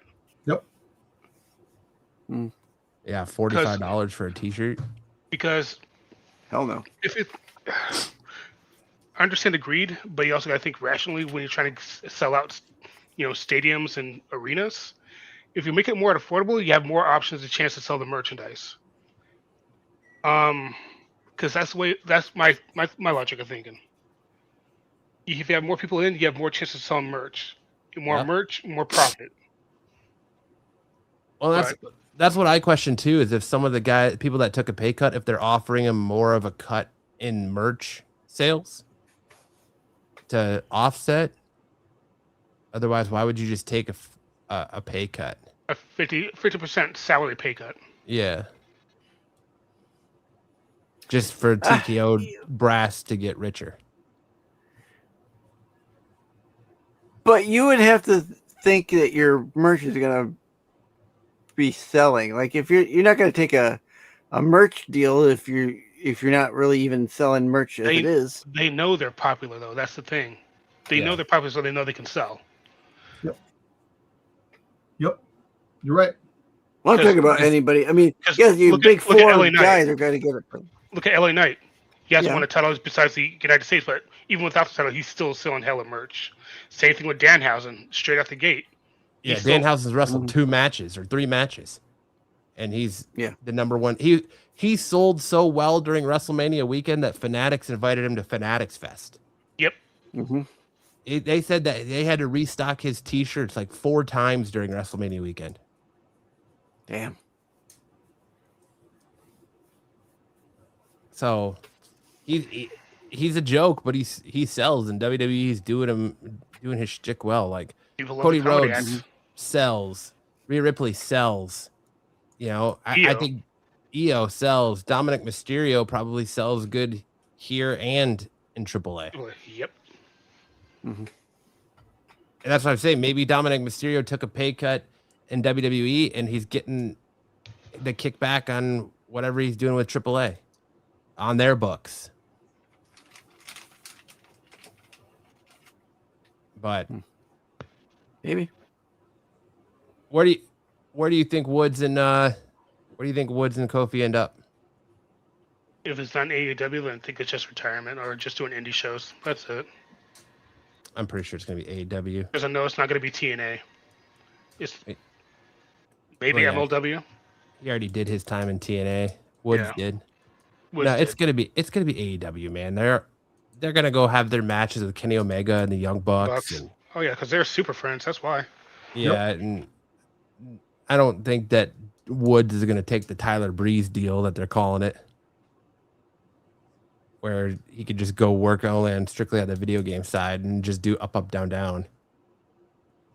To be honest, I think after Tyler Breeze's contract's up, he's gonna leave WWE too, and just because I remember when they back in pandemic era, they used to do like Block Party or something like that, where they just streamed and play video games all day. What they think they're gonna do after this is over. But or no, it's just called The Party. My bad.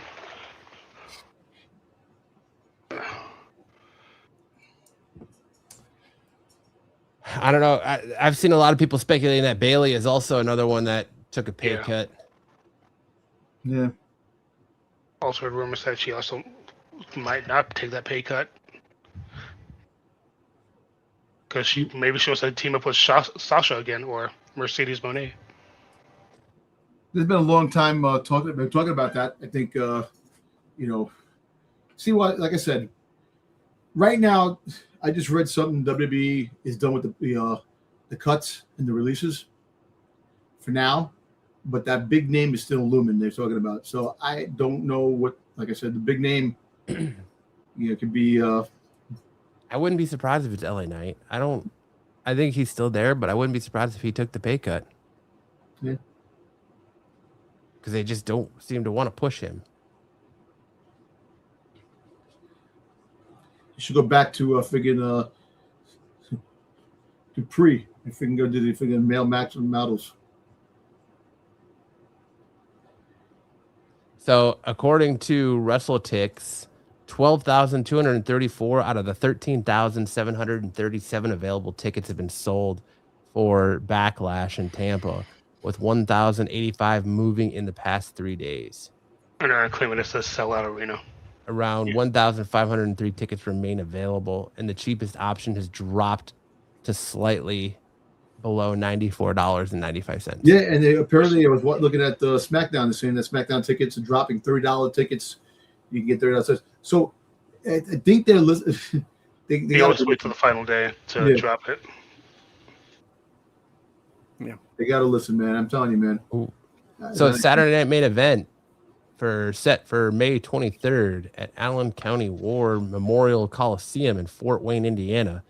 That show has sold 9,216 of the 10,320 available tickets, leaving 1,104 still available. Only 183 tickets moved in the past week, and the cheapest available ticket right now is $66.80. No matches have been announced yet so far, as WWE is still focused on Backlash this weekend. Right. Well, isn't the July show in Madison Square Garden? Yes. Yeah, yes, it so is. I'm not going to go to that show. I'm going to see if I.